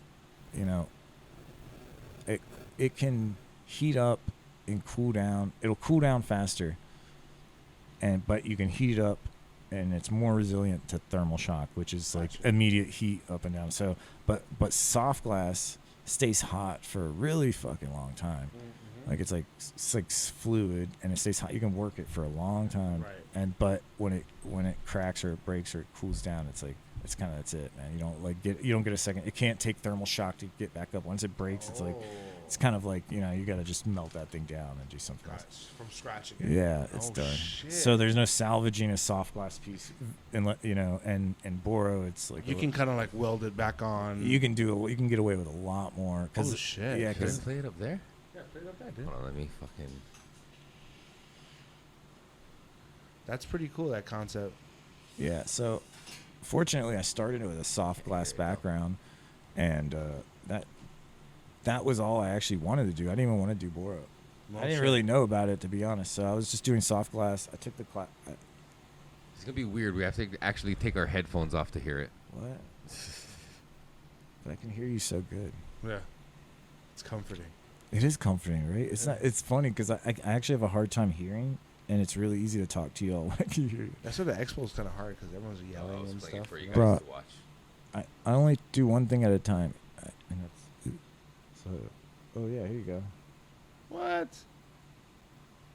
Get the fuck out of here with that shit.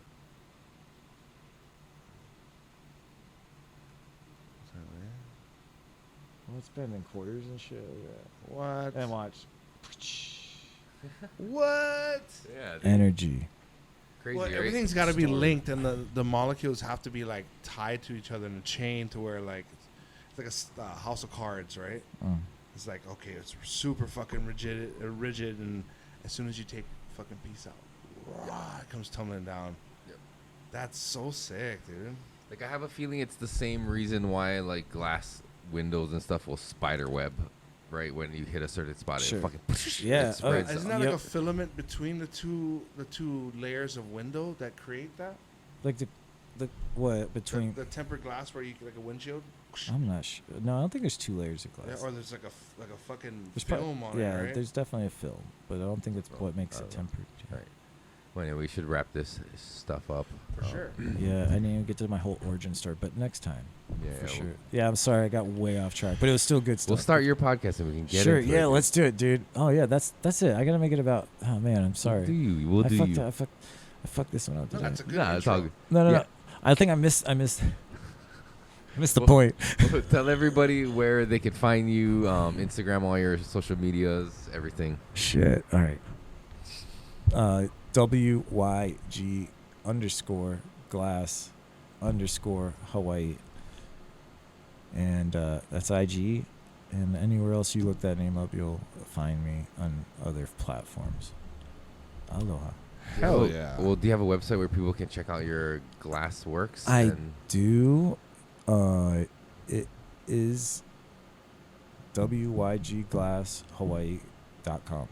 Perfect. Killer. Easy peasy. Super easy. And you do like nationwide shipping and all that kind of stuff. Any- Get you up. Anywhere, yeah. I've shipped anywhere. Killer. But if people see a piece on your Instagram, they can just DM you to inquire about it. Yes, that's they can. They That's can the best personally way. reach. Usually, yeah, because I'm actually I'm in a slight process. I might had my website set up a certain way, but my web designer was doing exactly what I said, and like I don't know what the fuck I'm doing. So like he designed it and he did a really good job. And then I was like at the end I was like, but I wanted something different. But he did exactly what I wanted. So he did a great job. And then in the end I realized like what I really wanted this thing to be. So we're right now in the middle of revamping this whole thing. Nice. And so right now you can still go there, go navigate around, but like it's gonna be updated and more accessible for everything for everyone. And that's the idea right now is just getting it set up the right way. I just So sick. I need to get one of those and a coffee cup made from you, my man. bro, That's is the shit. so that's the thing. This year is gonna be my artistic year. I'm gonna be really doing a lot more of vases and like cups, and I'm actually gonna do chandeliers and kind of like So sick. yeah. A Murano artist came to Chrysler and we discussed like a future project coming out Damn. and everything. So it's pretty cool, man. Fuck. So follow and stay tuned. Yeah, Fuck basically. yeah, big things coming, dude. That's Big what's up. things, muzzle, It's exciting. muzzle. Bro. Yeah, it's Hell nuts, yeah. bro. It's nuts. So what about you?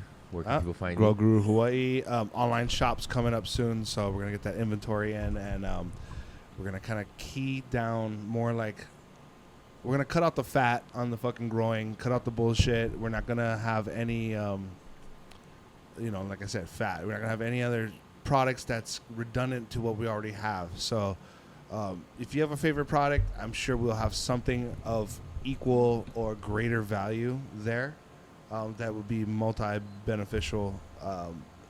We're going to cater to the synthetic growers, the indoor synthetic growers, and the organic growers, but we're going to lean more towards organic growing just because that's kind of the model that we want to put out, right? We want to kind of practice and set forth a bar.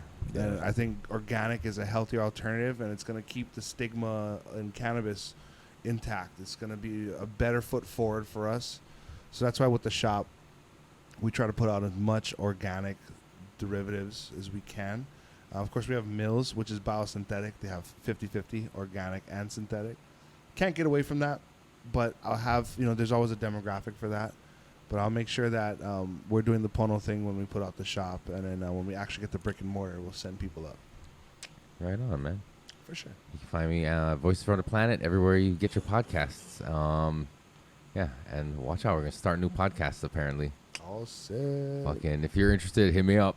Like I said, DM me. And fucking, we'll talk about starting your own podcast. There you go. Production crew. You can at me at Turtle Does. All the E's are 3s. Check me out. Did you really make one for real? No, he Oh, fuck, I got excited, dickhead. Way to fucking build me up to let me Yeah, down, you'd bro. edge you a little bit. You fucking- Dead bird. All right, and other production crew, Other. Find me at other. all the E's are threes. Yeah, butt naked. Butt_naked. You'll find me. See everyone Yeah. at the Jungle Cup. Yep, I'm gonna say Jungle Cup. We'll see you guys there. We're Not me, I won't be judging. there. His ass won't be there. We're doing a little judging over there on Sunday, so Mike's gonna do some photography, so it's gonna be a good time. Nice. Cruising. Nice. Yep, That's yep, sick. yep, Yeah, yep. I might be making the jump. Oh, nice. Yeah, let's see. Yeah, I'm trying to. Yeah. Hit me up, man. I Shit, will. let's I know. cruise. Yeah. How long are you staying out there? Fuck, we're actually, me and Ashley are gonna go. All right, well, let's fucking Friday wrap this morning. up, and then you Let's guys go, can have let's this go. Yeah, yeah, conversation let's- after, let's bro. go. Let's fucking Jesus Christ. No you one guys. wants to know about it. We gotta honor our sponsors. Stalk us. Mills pays the bills. MillsNutrients.com. Go Thank check you, them Mills. out. You Thank can find them at the online shop at the Guru's Grow Supply as well. Yep. So hit them up. They've been in the game for a long time. Also, Pakalolo Farmers. Shout out to Yes. Pakalolo Farmers, best clothing line, pakalolofarmers.com. Best They booth at rock, all the bro. events. Go They make do. sure you stop by and Oh, check yeah. them out. They're gonna be at the Aloha Cup I love them. Jungle or the Cup. Jungle Cup. Yeah, they were at the Aloha Cup. That's who I was hanging out with most of the time. Thank you for indulging me in my awkwardness. But yeah, Pakalolo Farmers, Meat Lux for all your Wagyu fucking beef and all your lamb chops play-alongs. And then Bruno Mars Arts. yes, for sir. our graphic designs, and much mahalos, Bruno Mars Arts, And- BrunoMarsArts.com. Yep, and Hybrid Collective Hybrid in Collective. Kaimuki. Check them out. Hybrid. That's right. Thank you, That's Brother nice. Jay. We appreciate you Yes. and coming up with everything. And thank you to Weed Maps, Special unofficial sponsors. Check them out, weedmaps.com. Appreciate everything they're doing for us. So I'm not really sure what they do, but go check them out There's- and let me know. I'll probably do a little digging myself and find out exactly what Weed Maps is about. You get big doinks. You They do get big doinks on there. You Big can find big doinks on Weed Maps, bro. What is it, like Google Maps for Yes. weed? yeah, kind of. It's like if you want to find a dispensary near you, you want to find a specific strain, what dispensary carries them, and yeah, so they help out the local community too. Nice. So Okay, they're cool, they're cool, around. Cool. All right. Weed Maps. Well, again, thank you for joining us. Thank you Thank for you, having Mike. me. Appreciate you, man. Damn, your patience is unreal. Who's? All of you. Oh, Right. thanks. I appreciate that. But anyway, yeah, we'll see you guys next time. Thank you. All right, guys. Clap it out. Hello.